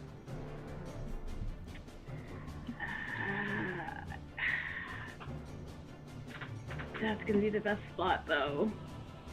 Yeah, no, that's what I'm doing. Okay. And I can ice knuckle and do the extra attack in the same round. Yeah, because ice is no, because your extra attack uses your bonus action, correct? It does. So yeah, So, no, so one or the other. Okay. yeah, that's one fine. or the other in the same turn. Sure. Sorry. So No worries. oh, no, you're good. So yeah, I will. I will burn 2 advantages for these first 2 strikes. Okay. So are you ice knuckling or not ice knuckling? I am not. I will Okay. do the extra attack with it. Alright, where did I put? Whatever, we'll just use this one. 16 hits. Okay. Wait, you rolled with Iska. Oh, sorry. That is Oh. Luna's attack. Okay, but yeah. It just has the wrong thing on it. Yeah, yeah. So we're gonna do a quarter. Of course, 2 I don't need it on. Then 1. And since Yep, that so one 15. hit, Yep, 15. Yeah, the unarmed hits as well. I will do the stunt. Oh, shoot, that's another key point. Damn, never mind. That's fine. I'll just do this, of course. And I So- will pay the square dart later. So straight damage. Yeah, it's straight damage. So 15, so 22 points of damage. So yeah, you. So just to make sure, you were aiming for the head to not have disadvantage, correct? Or were you using Correct. your advantages? Nope, I was aiming for the head because it's basically like spit him out. Yep. So he needs to make a strength check, and he has disadvantage on strength checks, correct? He does. With a 7, he does spit Axel out. And just sort of, whoops, I went Axel. Sort of just tosses Axel to the side. Okay. Oh, and I will move my character so it's clear that I was. Sorry, I didn't do that earlier. Yeah. So yeah, as you sort of like slam into his jaw, you basically hit it hard enough that it opens it far enough that Axel's able to slip out and fall down to the ground at basically Lux and yours feet. Okay, and actually, I would try and seeing how bad of a shape Axel's in. I would try and use the rest of my moves. I used like I was right here. I was right there. It's like 5, 10. Yep. I used 10 to get there. I would use the rest of it to try and drag Axel out of the way. Okay, you can, and he's already used his reaction, so no opportunity attack. Okay, so and I think dragging is half movement, so I can get him to maybe Half to movement, yes. here. Yep. So you're dragging him with you, so Yep. we'll say that there. Okay. Yeah. Yep. Luck, you are up. All right. Is he still like visible, like seeable? Now that he doesn't have Axel in his mouth, you really don't have anything to aim for. So yeah, no, he is very much camouflaged and blending in. So your attacks are with disadvantage. Well, yeah. Bonus action. I'm going to drink potency. Okay. Okay. So quick change of stats. Right. And then I roughly know where this is, so I'm not pulling up my pick. I'm going to get my 2 hands and charge at this thing and try and grapple it. Ooh, okay. I will still say that the grapple, the strength check is going to be at disadvantage. Let's see what I want to do. Whether it's because it's kind of like you don't quite know like where its legs and arms and such are. I'm going to say your grapple is at disadvantage. So. Oh. You take disadvantage as well. Yeah, his is so then it's flat rolls. It's 12. 12, and he's got a disadvantage on his. Double 13s. Sorry, man. I've got another attack. Grapple is grapple considered an counts as attack. an You're right. Yep, we've done this before. Yeah. 18. On an 18 and on a 9, you first it's like he's like slithering away from you and it's like rolling around, and you just hang on and keep wrestling with him. You do have this now grappled. I fought bears. I can fight a lizard as well. Awesome. I do believe that would be all your turn. You drank, drank and whatever. So Axel, I need you to make a death saving throw. On a 7, that is a failure. I'll fix you, buddy. Don't worry. Iska, yep. Right. So Axel, sorry, I'm just doing a bardic inspiration is a bonus action. Yes. Bonus action. Okay. All right. So we can Feeding a potion is an action, and then she has spells and stuff too. So whatever. Sure. Okay. So I'll go ahead and do the bonus action first. You can do it, Luck. I believe in you. Justice for all. Awesome. And Luck just like gets chill bumps. Like bird never left. It's like bird never left. Best Someone Iska clip that. ever. Someone clip that. Okay, so Bonus. And as their action, I just want to make sure. That's my sheet. My bad. Hold on. She has healing word. I can't remember. Did we decide that you can, if something would take like a bonus action, you can take an action to do it, or no? No, an action's an action. A bonus action's a bonus action. Okay.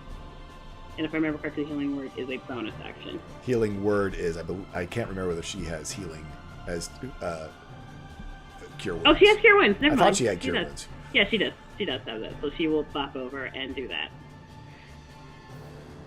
Yeah, I think she has a potion too. So any of the above. First thing. Go ahead So- and do the cure wounds at 1. That didn't output properly. So it's D8 plus spell. So just roll a D8. Okay.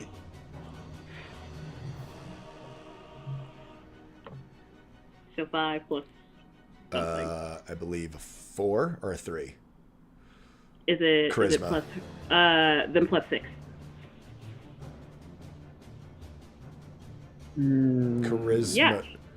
Well, she Yeah. has 22, but it's been reduced since then. Anyway. She still has it as 23 and on, so whatever it is. Okay, so I thought her performance was her actual performance skill, but not that. you're right. It is that performance, decreased. not her charisma. You were right. I'm sorry. So yes, it is. So it's 11. 11. There you So go. it is 11 points of healing done. And with that, we will go to Celia. I will say with luck wrapped around this thing, you will not have disadvantage on your attacks to hit this crocodile because luck is keeping it somewhat held still. And even though it blends in, luck sort of hog tie bear grappling it is going to make a pretty easy target. Okay. So we will run up then.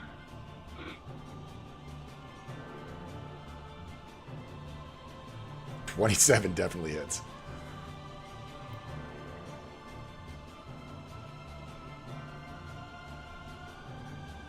So it's 18 for that, and then her offhand 26. Yep. So it's 18 3. for 3. Do you want to use your savage attack on either one of those to reroll? Yeah, I'm gonna use it for the lava tongue. Okay, so you can reroll all of that. So I 7 rolled the again. exact same thing. Well, but you just reroll a sneak attack too. Oh. Yeah, it's the full attack. You're better off the first time. So it's 18 plus the 3 is 21. So yeah, you are able to sort of dodge luck, and basically he all but exposes its belly to you, and you just get your first hit with your lava tongue rapier. It just digs deep down into its vulnerability, and it sort of writhes around, and then you come around with your offhand, and because it's shaking around, you don't get a really deep hit on it, but you definitely get some damage on it. And yeah, anything else you'd like to do? That was my movement, action, and bonus action, so that's my turn. Okay. Kel, you are up. Kel is seeing that Axel is still probably in pretty bad shape, Yep. so he will come over and also cast Cure Wounds on Axel. Sorry. No worries. Ooh, 10. Nice. So 10 points of healing. And that's my turn. So, next up is this Garibaldi. And it is grappled currently with luck, but there's plenty of people to play around with. First, it sees Iskrin over there in the water, and since it no longer has Axel in its mouth, it is going to make a bite attack against Iskrin. That's a 22. I assume that hits. Yeah, that hits. For 18 piercing damage. And the hex is gone, and he cracks into the ground. So that means that you fail your saving throw. So you now have one Iskrin in the Garibaldi's mouth, and then it's going to make a claw attack. One against. Actually, no, it's probably going to make both against Luck, because Luck is the one that is giving it the most trouble right now. So first claw attack, 26. Yeah. That's for 13 slashing. It is normal slashing, so that's halved. And a 14, I bet, doesn't hit. Nope. So yeah, so you take 6 points of slashing damage as it's sort of writhing in your grip. Iskrin, I need you to make a death saving throw. Yay. That one. Okay. So One you, success. 15. That's one success. Luna, you are up. Again, you've got a luck tangled up, wrapped up with this guy, so no disadvantage on attacks. Luna just lets out a long, suffering sigh, seeing Iskrin in its mouth. But is she Try to- surprised? No. Do her best to get him out. Alright, so let's go back.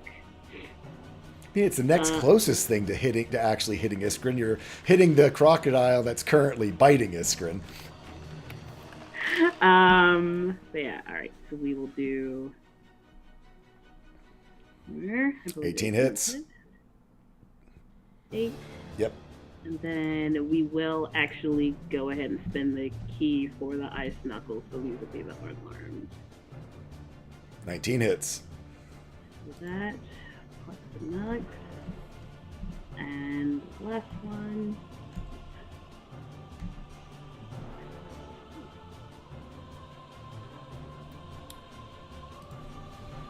Plus another 7. Golly. And plus another 1. With far less energy this time. Spit him out. Yep. And let's see. What was all my damage on that? 6. Let's see. No. 8. 14. 15. 16. 23. He spits him out. And, so there's a... Okay, so she would have had to get over there. So, click on the left to get to there. Yeah, and she will try and drag him back 2 spaces. If I can get that. I'm not sure I can. Because I could have gone through, like, square to get there. So, yeah, I think I only spent 10 to get there. So I should be able to drag him back 2. Yep. So back 2 spaces. Mm-hmm. I assume you're like... Because he was there, so yeah. 1, 2, yeah. It does get an opportunity attack on you as you pull away. That's fair. 18 18 will hit. for 15 slashing damage. All right. No, put it on token. And with that, that's everything you got. I think you've done bonus That's movement. everything Yep. I have. So yeah, let's go for luck.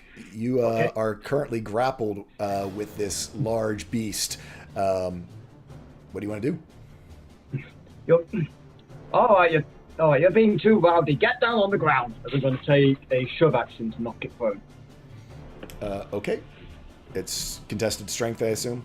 Yes. It's my athletics versus his. No, is it strength? I can't actually remember the shove I action. think it's a contested strength, isn't it? I think I need to check it now. There you go, shoving a creature. It is using the attack action. You make special melee attack is knock it prone. If you make multiple attacks, the target must be no more than 1 size larger than me. That's correct. Okay. large. And attack roll, you make a strength. Oh, I'm sorry. No, he's huge. He's huge. Yeah, sorry. All right, so I can't shove them.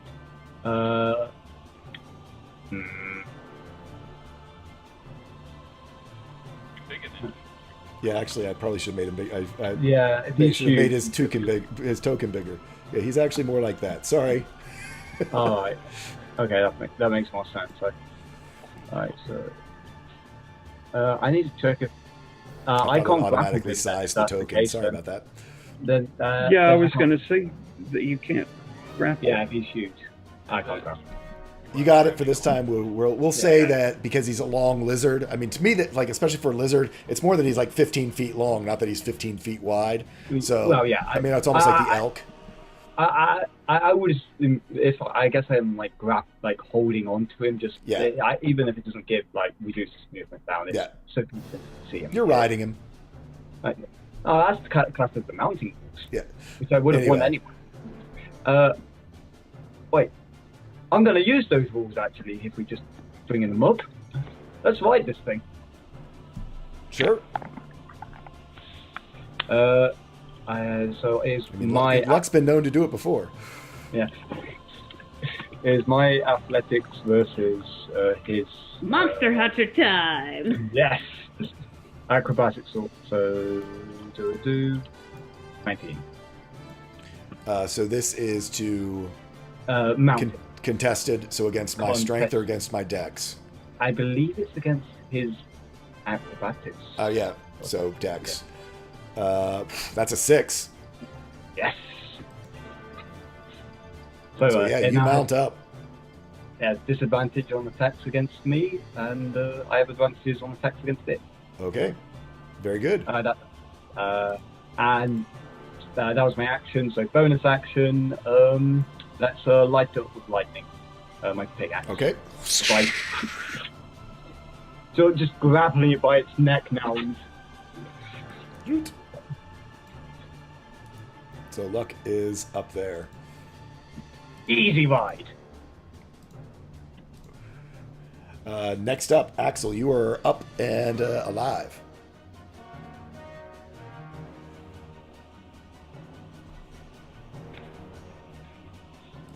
So, Axel is going to use a healing die. Go for it. Because I need to use all of the 21 of them I have. Oh my Alright. lord, yeah you do. No, I have like 20. Regardless. Roll that D10, let's see, get some healing in that boy.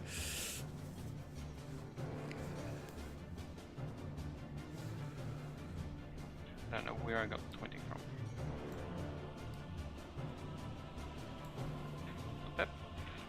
And then he is going to draw his the dragon axe, and he's going to be he's going to cast magic missile at 3rd level. Okay. So he's going to shape it in the air with his axe and sort of detonate it, and he doesn't need to roll the hit, so there's Nope. no issue with it. Yeah, magic missile. Level 3. Why is that not rolling? It didn't roll. No, my roll 20 frozen. Oh, here I can pull you up. Oh, there it went. Yeah, I So rolled all- that. Just Yeah, all at him. So 19 points of damage, and these darts and as they hit these, I guess it's 5, correct? 3, Yeah. 4, 5. 5 darts go slamming into it. You can almost hear like their detonations onto his hard hide, sort of echo up and down the canyon. oh, that's good. Plus 19 damage to our buddy. I assume that's it. Anything you're doing for your bonus? Anything you're doing for your bonus? You muted yourself. He's in reach range, and there's nothing I'm doing for my bonus at this moment. Okay. I think.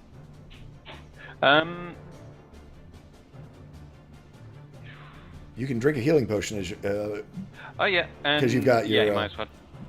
He might as well drink a healing potion from his bandolier. Yep, from your bandolier. So with that, we'll move on to Iska. Yeah, sorry. Alright, Lorraine. She. Just make sure I mark off what's done. Okay. She will throw a healing word at Iskrin. Okay.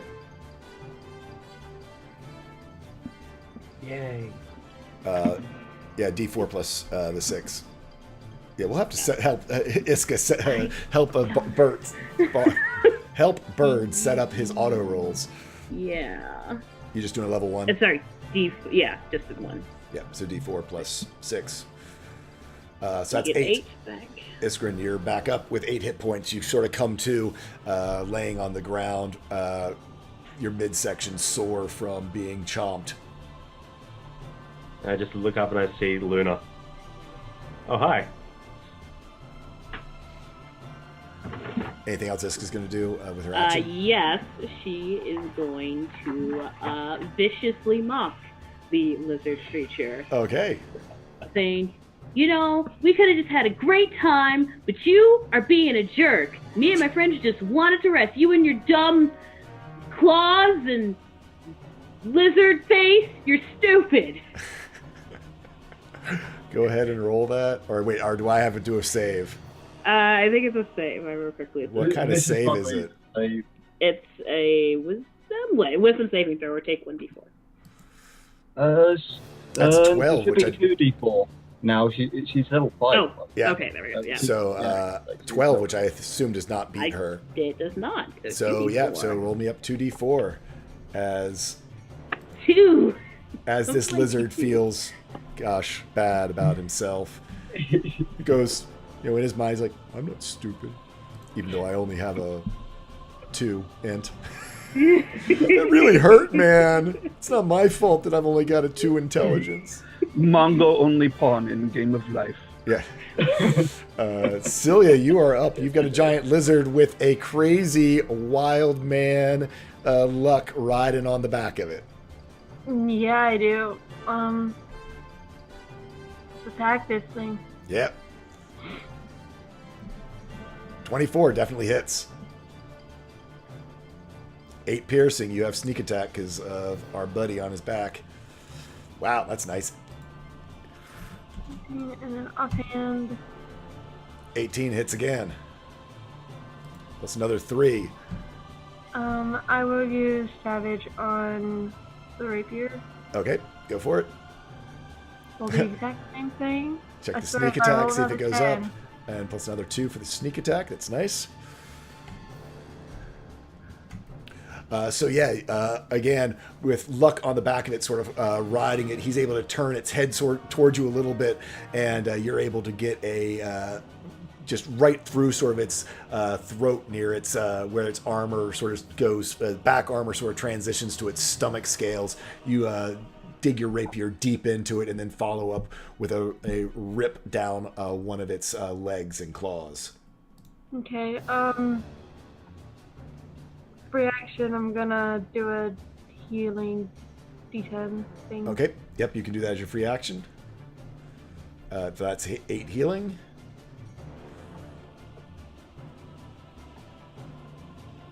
Anything you're going to do for your bonus action or movement?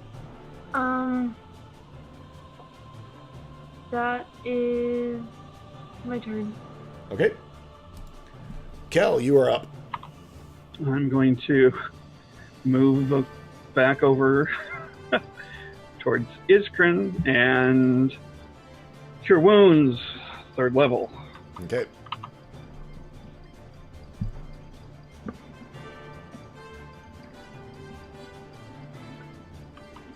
So that is 12 heal. points to Iskrin.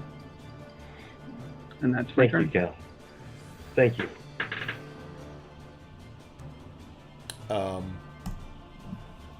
This thing does not like being ridden, as it unleashes all of its Surprise. Surprising. Surprising, as it unleashes all of its attacks, I know, at disadvantage against luck. First one, bite. Ooh, a 10 does not hit, correct? Correct. A 24, though, but missing the nat 20 on the disadvantage on that one. So that's 15 slashing damage as one of its claws reaches up and just rakes along your leg as it's sort of down there. Its back claw reaches forward and just digs in deep to your calf. And then a 12 and a 13. So yeah, neither one of those hit either. So you are able to dodge as it's trying to make the same move, and it tries to whip its neck around to grab you with one of its sharp, serrated teeth, and it just isn't quite able to do so. Ooh.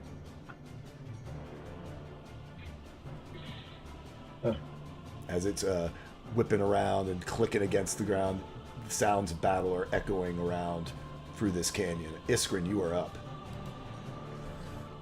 You are muted. Who looks more banged up, the lizard or Luck? I'm standing on 23 hit points. Probably about equally banged up. They're, Equally banged up. Alright.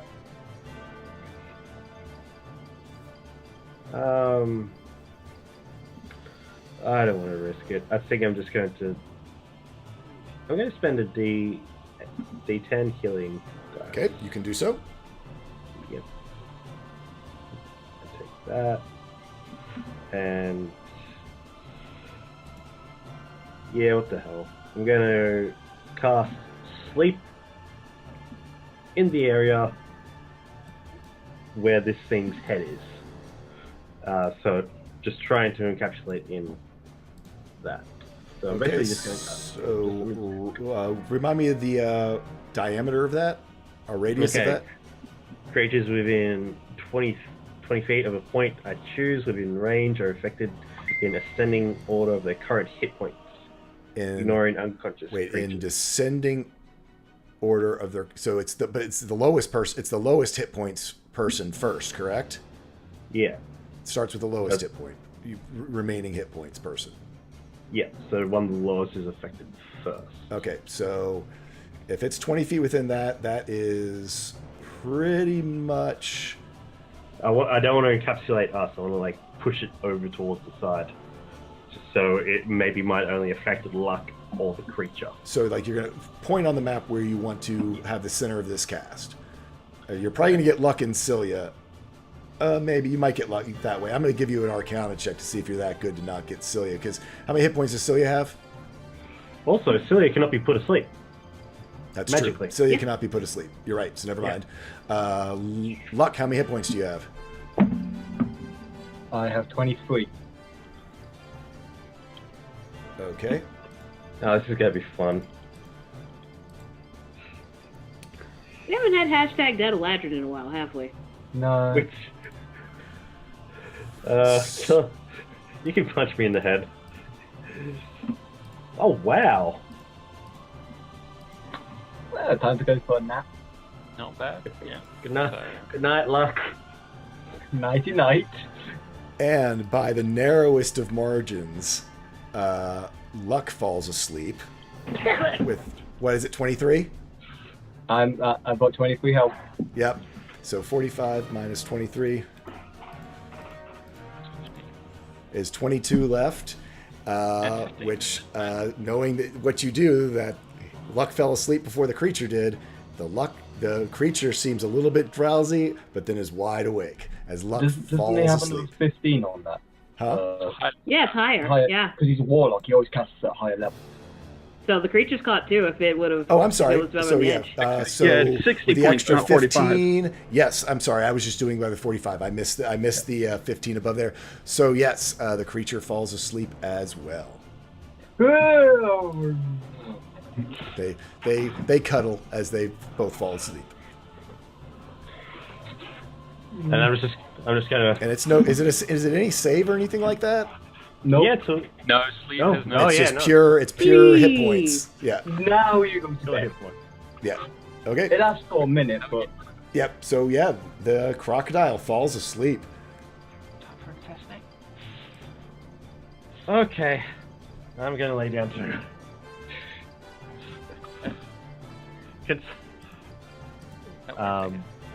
Yeah, and that's my turn.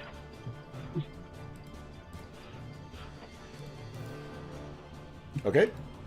So Luna, you are up. There is a sleeping crocodile in front of you. There sure is. But I also need Luck awake. Sorry, I want to check something real quick. I didn't expect that to happen. I believe Neither did I. I believe you can spend an action to To wake somebody up? Yeah. Okay. Alright. So I will... Okay. And how many feet up would you say it would be to get on top of the creature? 'Cause I'm gonna have to get up there to wake him up. I mean, again, it's a crocodile, so it's not terribly So it's mostly thick. long. It's mostly okay. long. So yeah, you can Okay. you can certainly touch his leg, which is on the side of the creature, to sort of shake his leg and wake him up. I mean, yeah. Okay, yeah. So she will take her action, but she'll shake away. Actually, no. Can I get up there? I want to get up there. It's sleeping. Yep. I was gonna say, because crawl it up. only gets a chance to wake up if you all do damage to it, right? Right. The creature. Yeah. Which So yeah, he's you not gingerly climb up on top of the sleeping crocodile. Yeah. All right, and I will shake Luck awake. Ah! 5 moments. Smack, smack, lightly. Morning. The creature is asleep. We should coordinate an attack. Oh, at the same time. God. One of those things. And with bonus, I will do thing. Shoot, I didn't prepare that today. That would have been useful. Oh well. I will. Dang it, that's an action.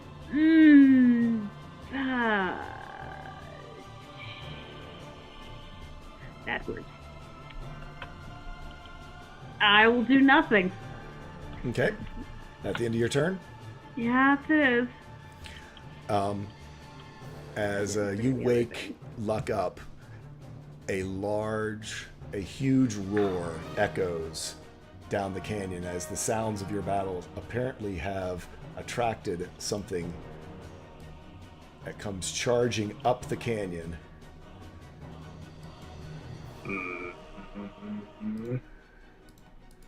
With those claw marks? I guess I'm like, Is this Monster? yeah, whatever. It is Monster Hunter, guys. Yeah, it is. It is.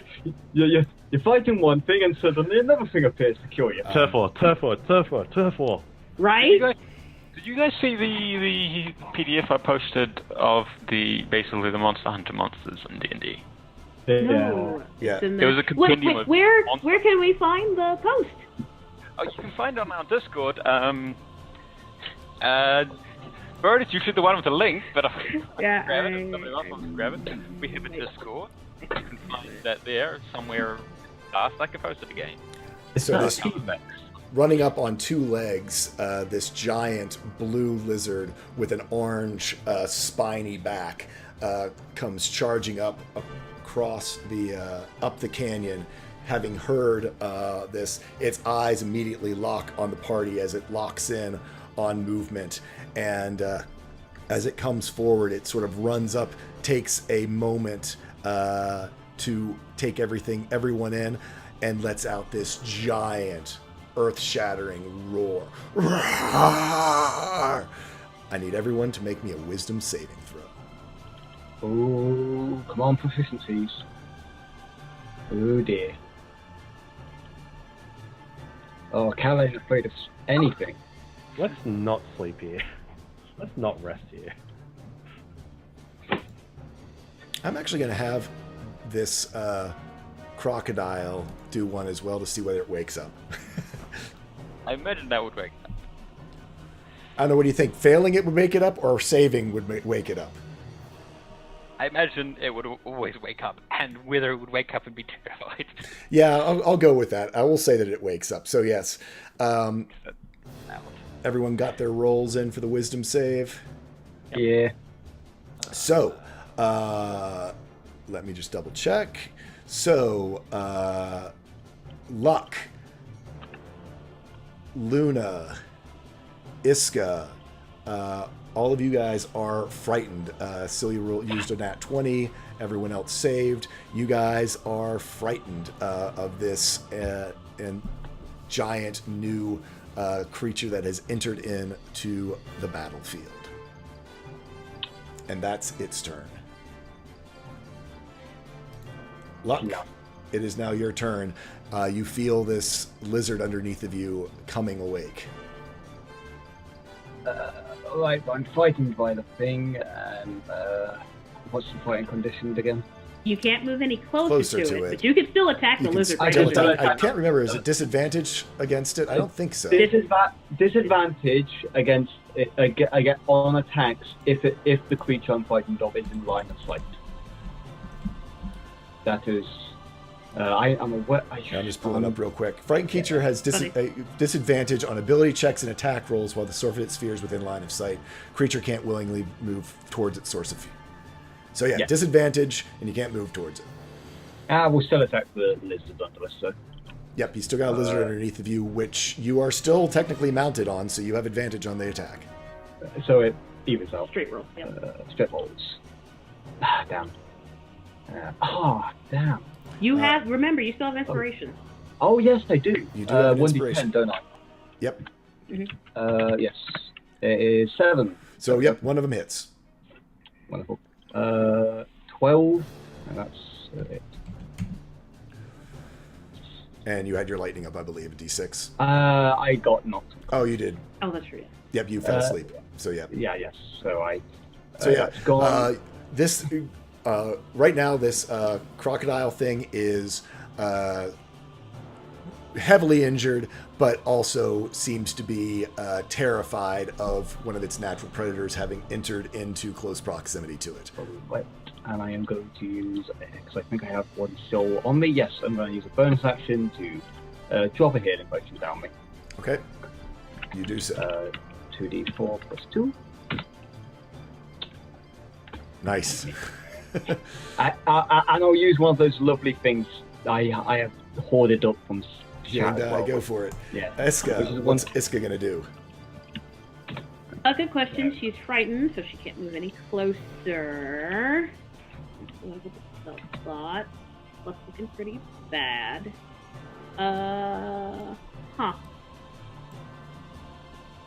She is going to... Crap, we're on it. Yeah, I guess she'd send another healing word Luck's way. We will do this one as 2, and hopefully I fixed it. Oh, just double checking. There's no save at the end of my turn or anything. Yeah, because isn't it usually a save at the turns for frightened? I don't think you just gradually stay frightened for the rest of the fight. Yep, repeat your saving throw at the end of each of its turn. All right. So wisdom save at the end of your turn. 15, you do not save. Okay. So that's 12 to you, Luck.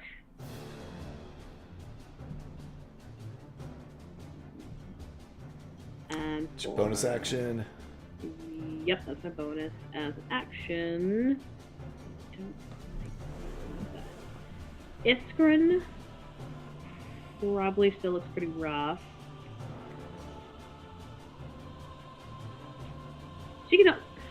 You know what? She's just going to hold her action. Use bonus action, she'll just hold her action. Okay. Cool. Where you're holding your action. What action are you holding? She's going to hold a spellcasting. I think you need to say what spell it is. Thunder Wave. Okay, so she's holding the Thunder Wave. No, you spend that spell slot again. If you want to keep holding it, you have to spend the spell slot. Yeah, you have to spend a spell slot? You have to. Yeah, it evaporates if you don't use it. Okay. She can hold a crossbow attack or something like that. She will do that. Yeah. Didn't she also, healing word? She already healing word for bonus, yeah. Yeah, you can. You can hold your action, though. Yeah, Oh, right, you can. Yeah, you couldn't cast a spell anyway. Oh, right, never mind. Yeah. All right. Yep. Axel, you're up. Okay. You've got this new giant, this is a gargantuan beast that has just entered in here. Its maw is slavering. It is pissed off. You can tell that it seems like it's been thrown and bumped around a little bit. There are some injuries on it. It has huge 5-fingered claws, just about the right size that you would recognize. Yep. Now, it's a good thing it's injured already.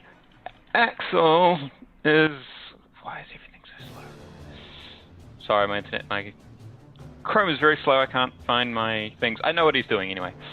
He is going to just point at a point about here where it won't hit Luna or Luck. And he is going to cast Fireball. Nice. But it's not going to be fire. Ooh. It is going to be this high-pitched, squealing screech of sound that bursts out from that and just sort of rips into your eardrums, and that's going to be an intelligence saving throw from both of them as he casts that at 4th level. So, just at the big lizard, not trying to catch the small lizard, right? He's trying to catch the small one as Okay, well, so- but he's trying to avoid catching Luna and Luck if he can. they're sitting on top of the small lizard. Then he won't catch it. He'll just get the big one. Okay, so in the big one, it's an intelligence saving throw. Nice, using the old lore master trick. That's done. Yeah. On a 4, it fails miserably. All right, and yeah, no, okay. My thing is really slow. Fireball at 4th level. At 12th level, probably not. 4th level. When did I say? I never said 12. Yeah. So that would be 30 points of. I'm assuming this is psychic damage. I can't do psychic. That would be Okay. ridiculous. But that would be force Okay, or thunder force. gotcha. So yeah, this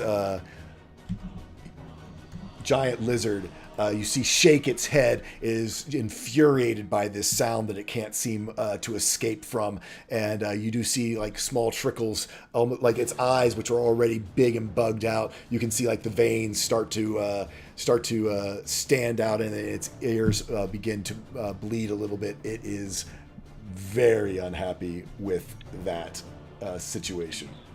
Going to use another healing die because. Okay. Celia, you are up. Yeah, I'm going to finally use my armor and use 5 feet of my movement to disengage. Okay. And then I'm going to come over to this guy. Okay. And am I technically going before him in combat? No, because it actually is one of its combat actions to use its roar for frightening presence. Oh, Yeah, it's okay. not like an aura. It's not a passive. It's an active. It's actually an active thing it has to do. So it's already made an action. Okay.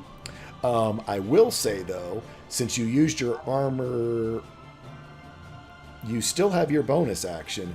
You can attempt to hide in the rocks. If I assume you're going to try to get some sneak attack here, you could use your bonus action to hide in those rocks. They are fairly big boulders to then launch your attack from. You will have to, he is going to be able to try to roll against you. It's going to be so roll me a stealth if you want to do that against his perception. This is at advantage, so 19. And his perception, double 7s. So that sound that's ringing in its ears has it so pissed off it does not even see you sneak around the edge of the canyon behind the boulders and sneak up at these huge, massive taloned legs. Okay. Alright, so attack 27. 27 absolutely hits. So 11, and then sneak attack. Dang. Nice. So that would be for 26 points of damage.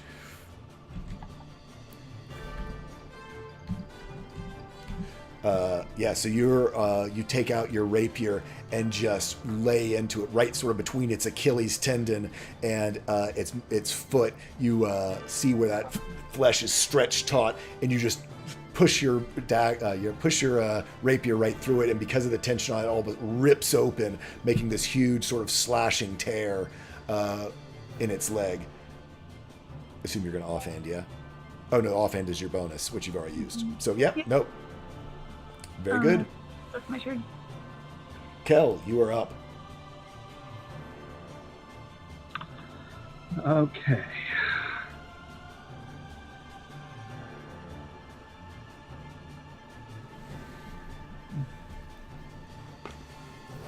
Oh, there's so little I can do at this point.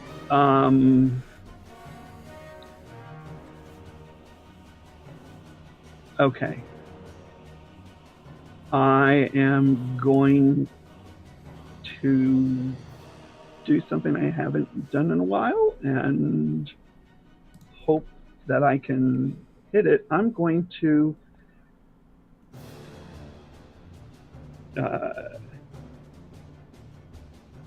looking at the one that was here first that Luck is Crocodile. still on Yep. top of.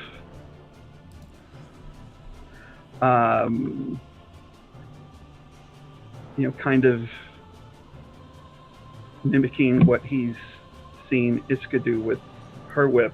Just take his arm and bring it back and lash forward, and as he does, he will cast Thorn Whip. Ooh, wow. Yeah, it has been a while since you've done that. And I will make a melee spell attack. Horn whip pipe.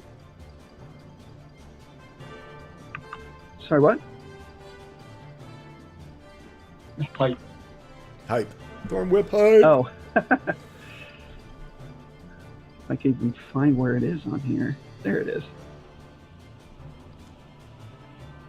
25 hits.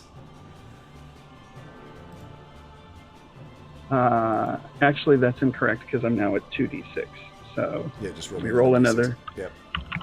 Or just click it again. That works too. So for So a 7 total of points 7. damage. Yep. So the whip comes out and goes slashing through some of its already opened wound, just tearing them further open. This crocodile is looking really not good. Iska will go ahead and take her shot now. Unless Tikel's not the one that starts off, sorry. Is that it for your action? Do you have a bonus you want to do, Kel?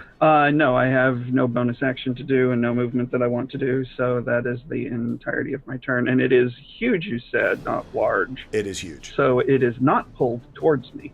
Okay. Iska can go ahead and make her shot. Yep.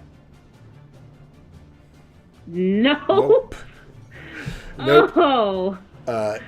Iska shoots wide and just completely misses this crocodile.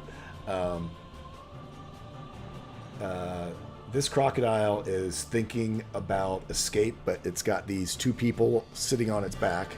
So it's going to just try to get them off its back so that it can get the hell out of here. He's going to try to bite Luna, which is at disadvantage. 10 No. against the nat 20 had it had advantage. It's going to try to claw at one at Luna and one at Luck, both at disadvantage. A nat 1 and a 13 on the other one. I assume it hits none of you guys. Nope. But it's mounted. It's able to still move, right? Yeah. Yeah. Determining how far they can move with 2 people match size back is up to you. Oh, it's plenty strong. With you guys on its back, it goes charging away from this thing, carrying you guys along with it. Up here across the river with surprising dexterity and speed, it just takes off running because it wants no part of what just came into the canyon.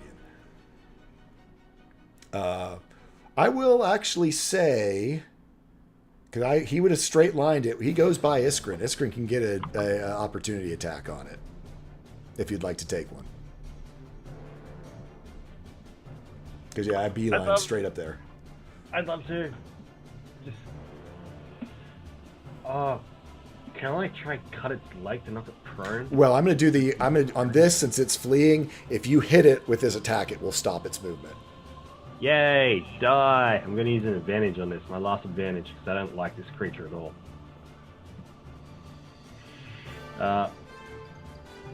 Yay! With a 17, yeah, you hit it. And 8. Tell me how you want to kill this creature. Short! Of course, Luna can't get the kill. As I'm laying down on the ground, I wrench up and roll over. And as I get up on my knee, I just pull Lyle out and just slash up and along its stuff. I just put the blade out and it does all the work. Yeah, it's running. It's not paying any attention. All you had to do was get Lyle close, and yeah, it just all but impales itself on Lyle and falls dead, sort of splashing down into the stream as it falls dead at your feet. Now, to be fair, how is it falling? Is it falling in a way where me and Luck need to make dex checks or saves? No, because I'm thinking crocodile-wise. If you ever, I mean, I've seen alligators run. They just sort of, Yeah, they just they sort just of kinda- belly. I mean, it's all like a belly slide. So Okay, you guys all are right. on top of it. I think, I mean, it'd be so low, it would be trivial. So I'm They're not- natural low riders. Yeah, they are natural low riders. So, yep, it is dead. Iskrin, it is now actually your turn. However, before that happens, this monster is going to use its legendary action to move half of its speed up towards that crocodile that was fleeing and towards the party, because it did not see. Yeah, come to me. That makes my life a lot easier. Yep, so it moves up to right. Do I get an opportunity attack? You absolutely get an opportunity attack as it goes running by you, as it runs out of your range.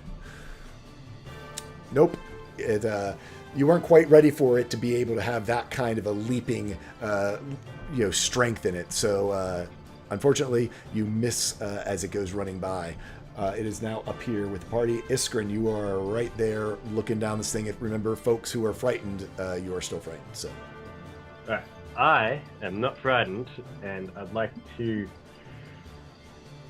use my Warlock spell slot to use Calm Emotions in a way of presenting to this big creature food. Have some food. Don't attack us. Have some food. And from me, as I cast Calm Emotions. Have some food with two of your teammates on I top was of gonna it. say, like, I feel like you're not really. I think It's- it specifically says humanoids. I'm not going to have you burn it, but it specifically says humanoids. Okay. All right. So, with that, I'm still gonna use it, and I'm gonna suppress the effects of frightened on everyone centered on a point from me. So I'm gonna use myself as like the center point, and everyone's frightened effect can disappear there. Yeah, in a 20-foot radius sphere. Yeah, you get everyone's frightened condition drops off of them. Nice. And is there any way Look at I can Iskrin doing literally- something smart. Yeah, I know, right? Well, it Iskrin drops in the off- house. It drops off temporarily, as long as people are within the area of effect. Yes. Yep. And I'm just gonna. Well, and again, like I said, it's not an aura on them. It's roar. It has to use its roar to put the fear in you. Yeah.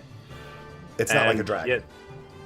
Yeah, this dead creature that I've just killed for it, I'd like to present it and not the friends. So I just hold up the blood from Lyle and just be like, from like feeding, what's it called? From feeding. It sort of has the same look in its eyes that Kent does when he's going in for a lick. Hey, look. Tasty For things. For me or for the food? I don't know yet. Tasty. That it for your turn. Yeah, I'm gonna make no sudden movements. I can't really dodge action because I just spent my action. Yep, that's gonna be it. Okay, it's its turn.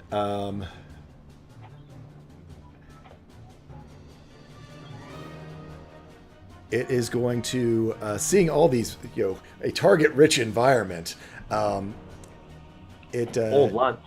Yeah, it sees the closest still living thing because it likes to have a little bit of fight in it. Is Luck, so it is going to try to make a bite attack against Luck on a 21. Yeah. That is 39 piercing damage, taken down to 19 because it's non-magical. But I do need you to make me a dexterity. Let's see, for a grappled. So you can make either athletics or a acrobatics to try to not get grappled and caught in I'm its going to make an jaws. Go for it. 25. On a 25, yeah. you are able to, it gets this bite out of you, but it tries to really chomp down on you, and it is unable to keep a hold of you as you sort of squirm yourself free and fall back down out of its mouth. It is still going to make its claw attacks, one against Luna and one against Iskrin, as it does have a very long reach. This isn't like a Tyrannosaurus. Luna, it is a nat 20. No, it's a 1 because I'm. Yes!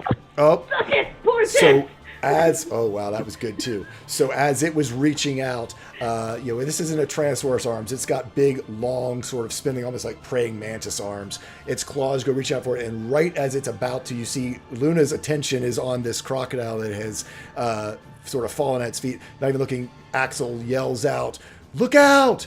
And you are able to dodge out of the way and avoid 28 points of slashing damage that it would have had on you. The other claw attack goes out towards Iskrin, because, hey, blood. With a 25, I assume it hits. There is just a huge sigh as the claw comes down and slaps him. For 27 slashing damage, almost max damage. And everyone's frightened again as Iskrin. Do another attack before you go down. As Luke looks at you and says, "Your job ain't done yet, Iskrin." Oh, he puppeteers you. So yeah, do a Lyle attack. Hold on. Oh, this is creepy too. You can add an extra 1 to that. Excellent. So. Oh wait, it's my mutation score. I don't know. Hold on, what is it? Your mutation score should be 2. 2. Fallen Puppet, Amplify, Modify. Oh, my equal to my modifier, which is my. That would be your Wisdom modifier. Wisdom modifier. So yes, 2. So it's a +2 to your attack and damage. Okay. So cool. Go ahead and you guys see as this claw comes out and obviously rips the life out of Iskrin. He falls over backwards, and you see Luck reach out from across the thing, and it's almost like he's lifted up from his chest, his head lolling to one side, and then sort of lashes out with Lyle at this sword. And unfortunately, just because of the weird, odd angle of it and the heaviness of the sword, is not able to connect with this lizard. Just ragdolls out to the side. Yep, just sort of ragdolls off to the side.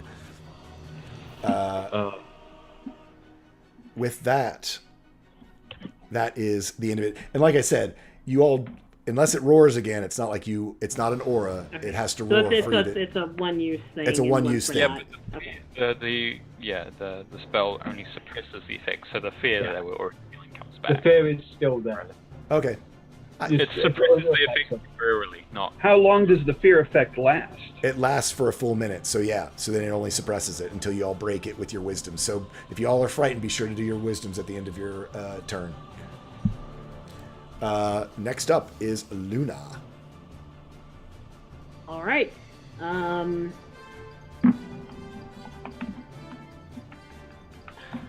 I just want to make sure it's clear. Yep. Okay. Hey, guess what I don't need to roll to hit with? Staff! Ooh, nice. Been a while. It has been a while. Because it's a what? It's a dex, isn't it? Yep. Oh, okay. Yeah. So, let's see. On a 13, so it does not save and takes 16 points of cold damage and loses its footing and falls to the ground as its two big sort of Tyrannosaurus feet, as these shards of ice get underneath of it as they are digging into it. It steps on the shards of ice and literally just falls and crashes onto its side.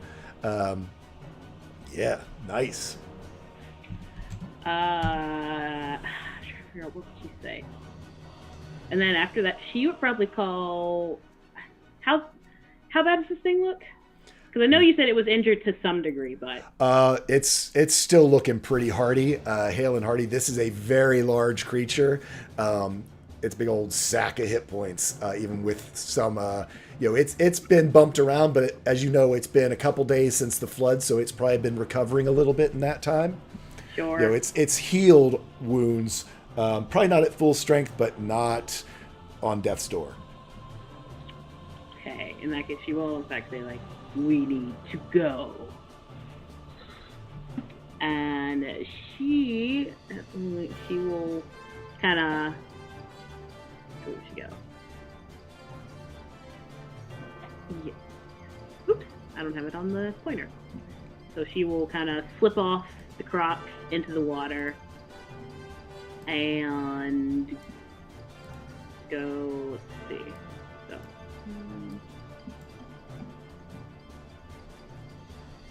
Yeah, because I'm saying it takes some amount of moves to get off that. Go back there. What are the limits of Luna's water shaping ability? What can she do?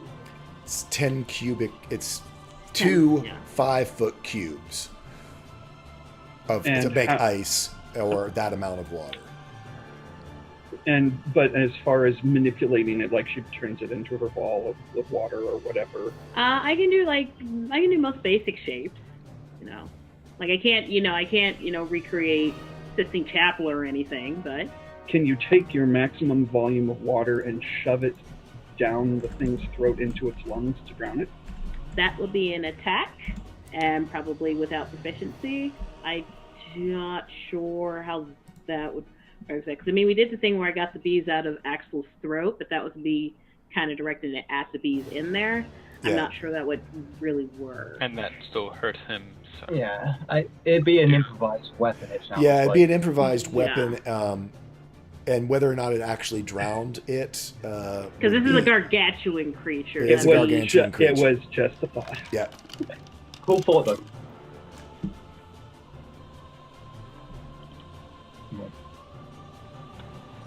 Yeah, so Ren,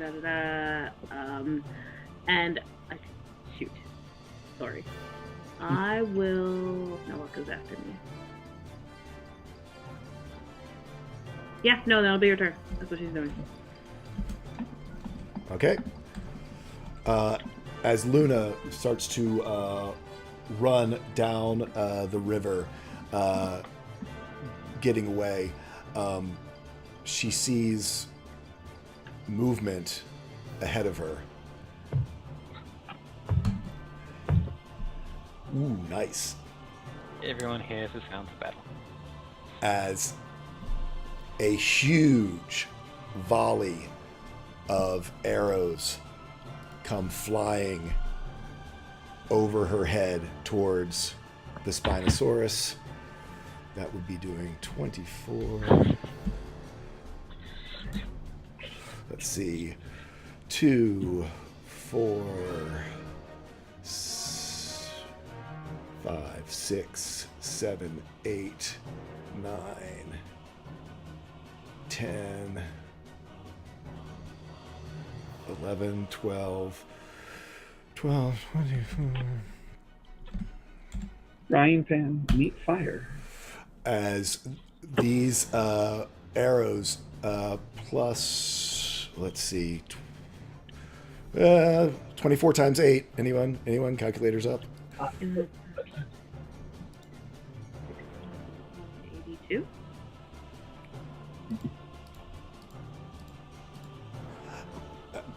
192. Yep. So much. As these arrows go slamming into this creature, just pincushioning it, hitting it in vital organs, ripping open its belly, one arrow hitting on top of another arrow.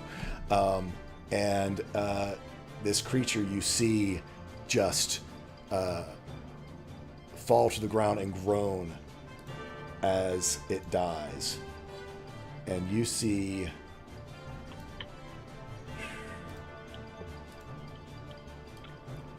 It's gonna be another dragonfly.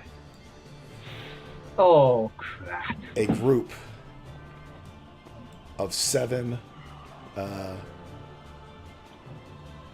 humanoids dressed in the color of the Vice Runners walking towards you. As the creature goes down, one of them approaches.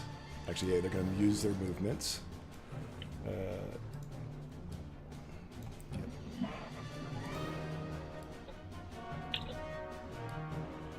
Someone's turned the guild.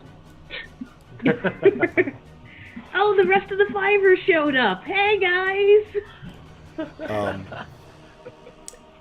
As they approach the one in the front, seeing Luna running towards him,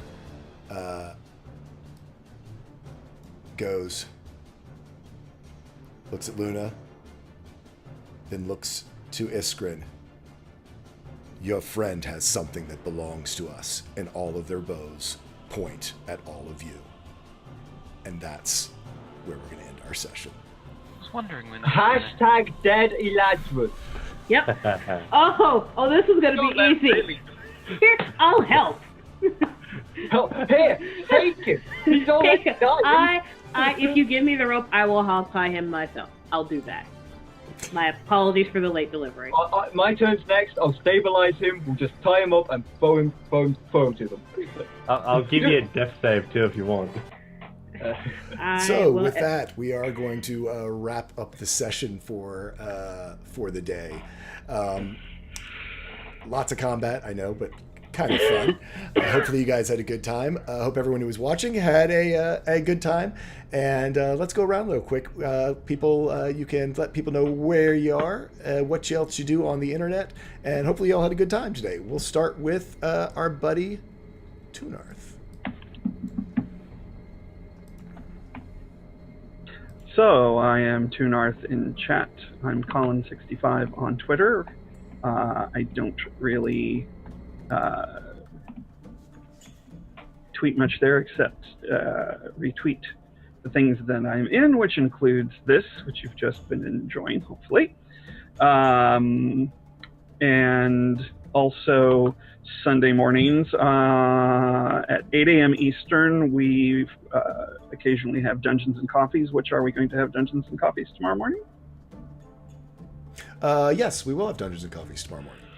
So tune in tomorrow morning for discussions of today's episode and other far-ranging D&D type topics.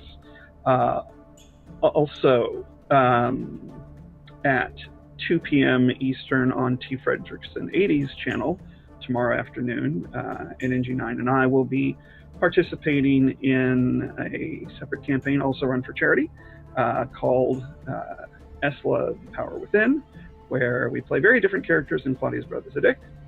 And Tanya's very, very disappointed if I forget to say that now. So, also, I do have a playlist set up on my YouTube channel where I have posted music written for and inspired by The Vice, this amazing game that we've been playing for over a year now. Oh my God.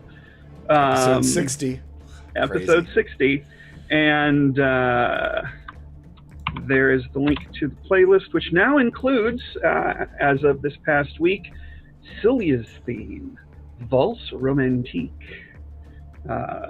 inspired by Celia's past as an assassin moving in the upper echelons of society.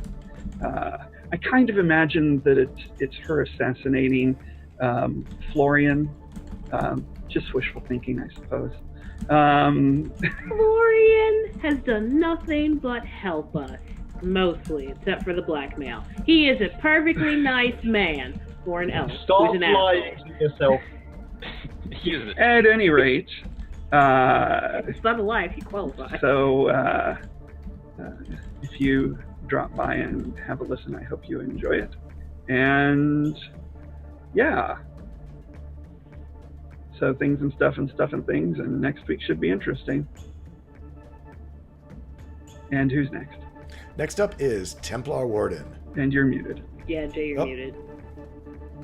Next up is Templar Warden. Hello. I am Templar Warden. I was playing Hittenbach, the Tabaxi Wizard, who finally gets to cast spells in combat again. So nice. You may find me pretty much anywhere on the internet as Templar Warden. You may find me on Twitter at ReinhardtTemplar, where I just usually vent and retweet. And yeah, you may find me here every week.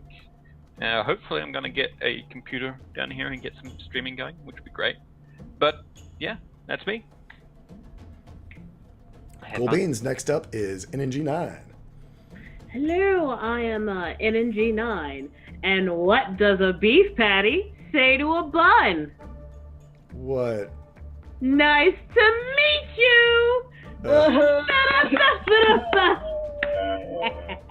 I live stream video games is where I swear a whole bunch, link in the chat.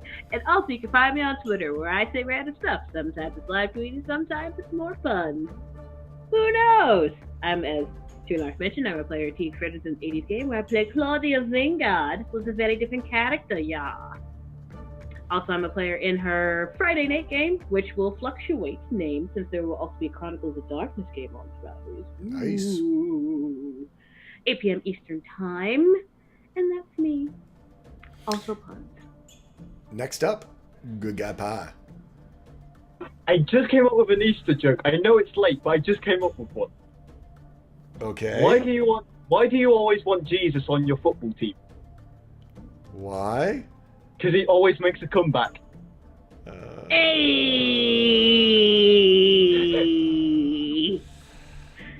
Okay, and next up we have Dragons or Cats. I'm Good Guy Pie if I'm going to Good To Guy, and Good Guy Pie anywhere else. Next up, Dragons or Cats. I'd just like to announce that next week will officially be my last session with the Vice, as Ishkrin will be going to jail, more than likely, or Luna's going to kill him. Oh, she doesn't have to do it now. Yeah, no, it's literally step on his throat. He's laying on the ground, he's done. I'm Dragons or Cats. You can catch me on the Twitches and on the Twitters as Dragons or Cats, and this was a wonderful, nice session. Yes. That's me. And you linked your stuff incorrectly because you didn't leave a gap, and it's all one big giant URL. Mother. And last up but not least, Tree Huggin' Druid. Hi. You can follow me on Twitter. I'm going through stuff. You can follow me on Twitter. So, yeah, everyone sort of keep your thoughts with Tree Huggin' Druid over the next week or so. Let her know how much we all are with her, as she's got some things going on. But she is a incredible member of our cast, and every moment that we can spend with her, we do love it. So keep her in your thoughts, if you will. I am Tall Squall. You can find me here on the Vice. You can find me in about an hour on Learn by Play up on the D&D channel. You can find me on Monday's podcast of Turncloaks, and on Tuesday over on the Encounter Roleplay channel. Thank you guys, everyone, for tuning in. Did you mention our charity? I was about to. So this month is... we are supporting the Organization for Autism Research, which is a wonderful organization known as OR that spends lots of money for real-world resources and interventions with folks who are dealing with autism in their life or in their families' lives.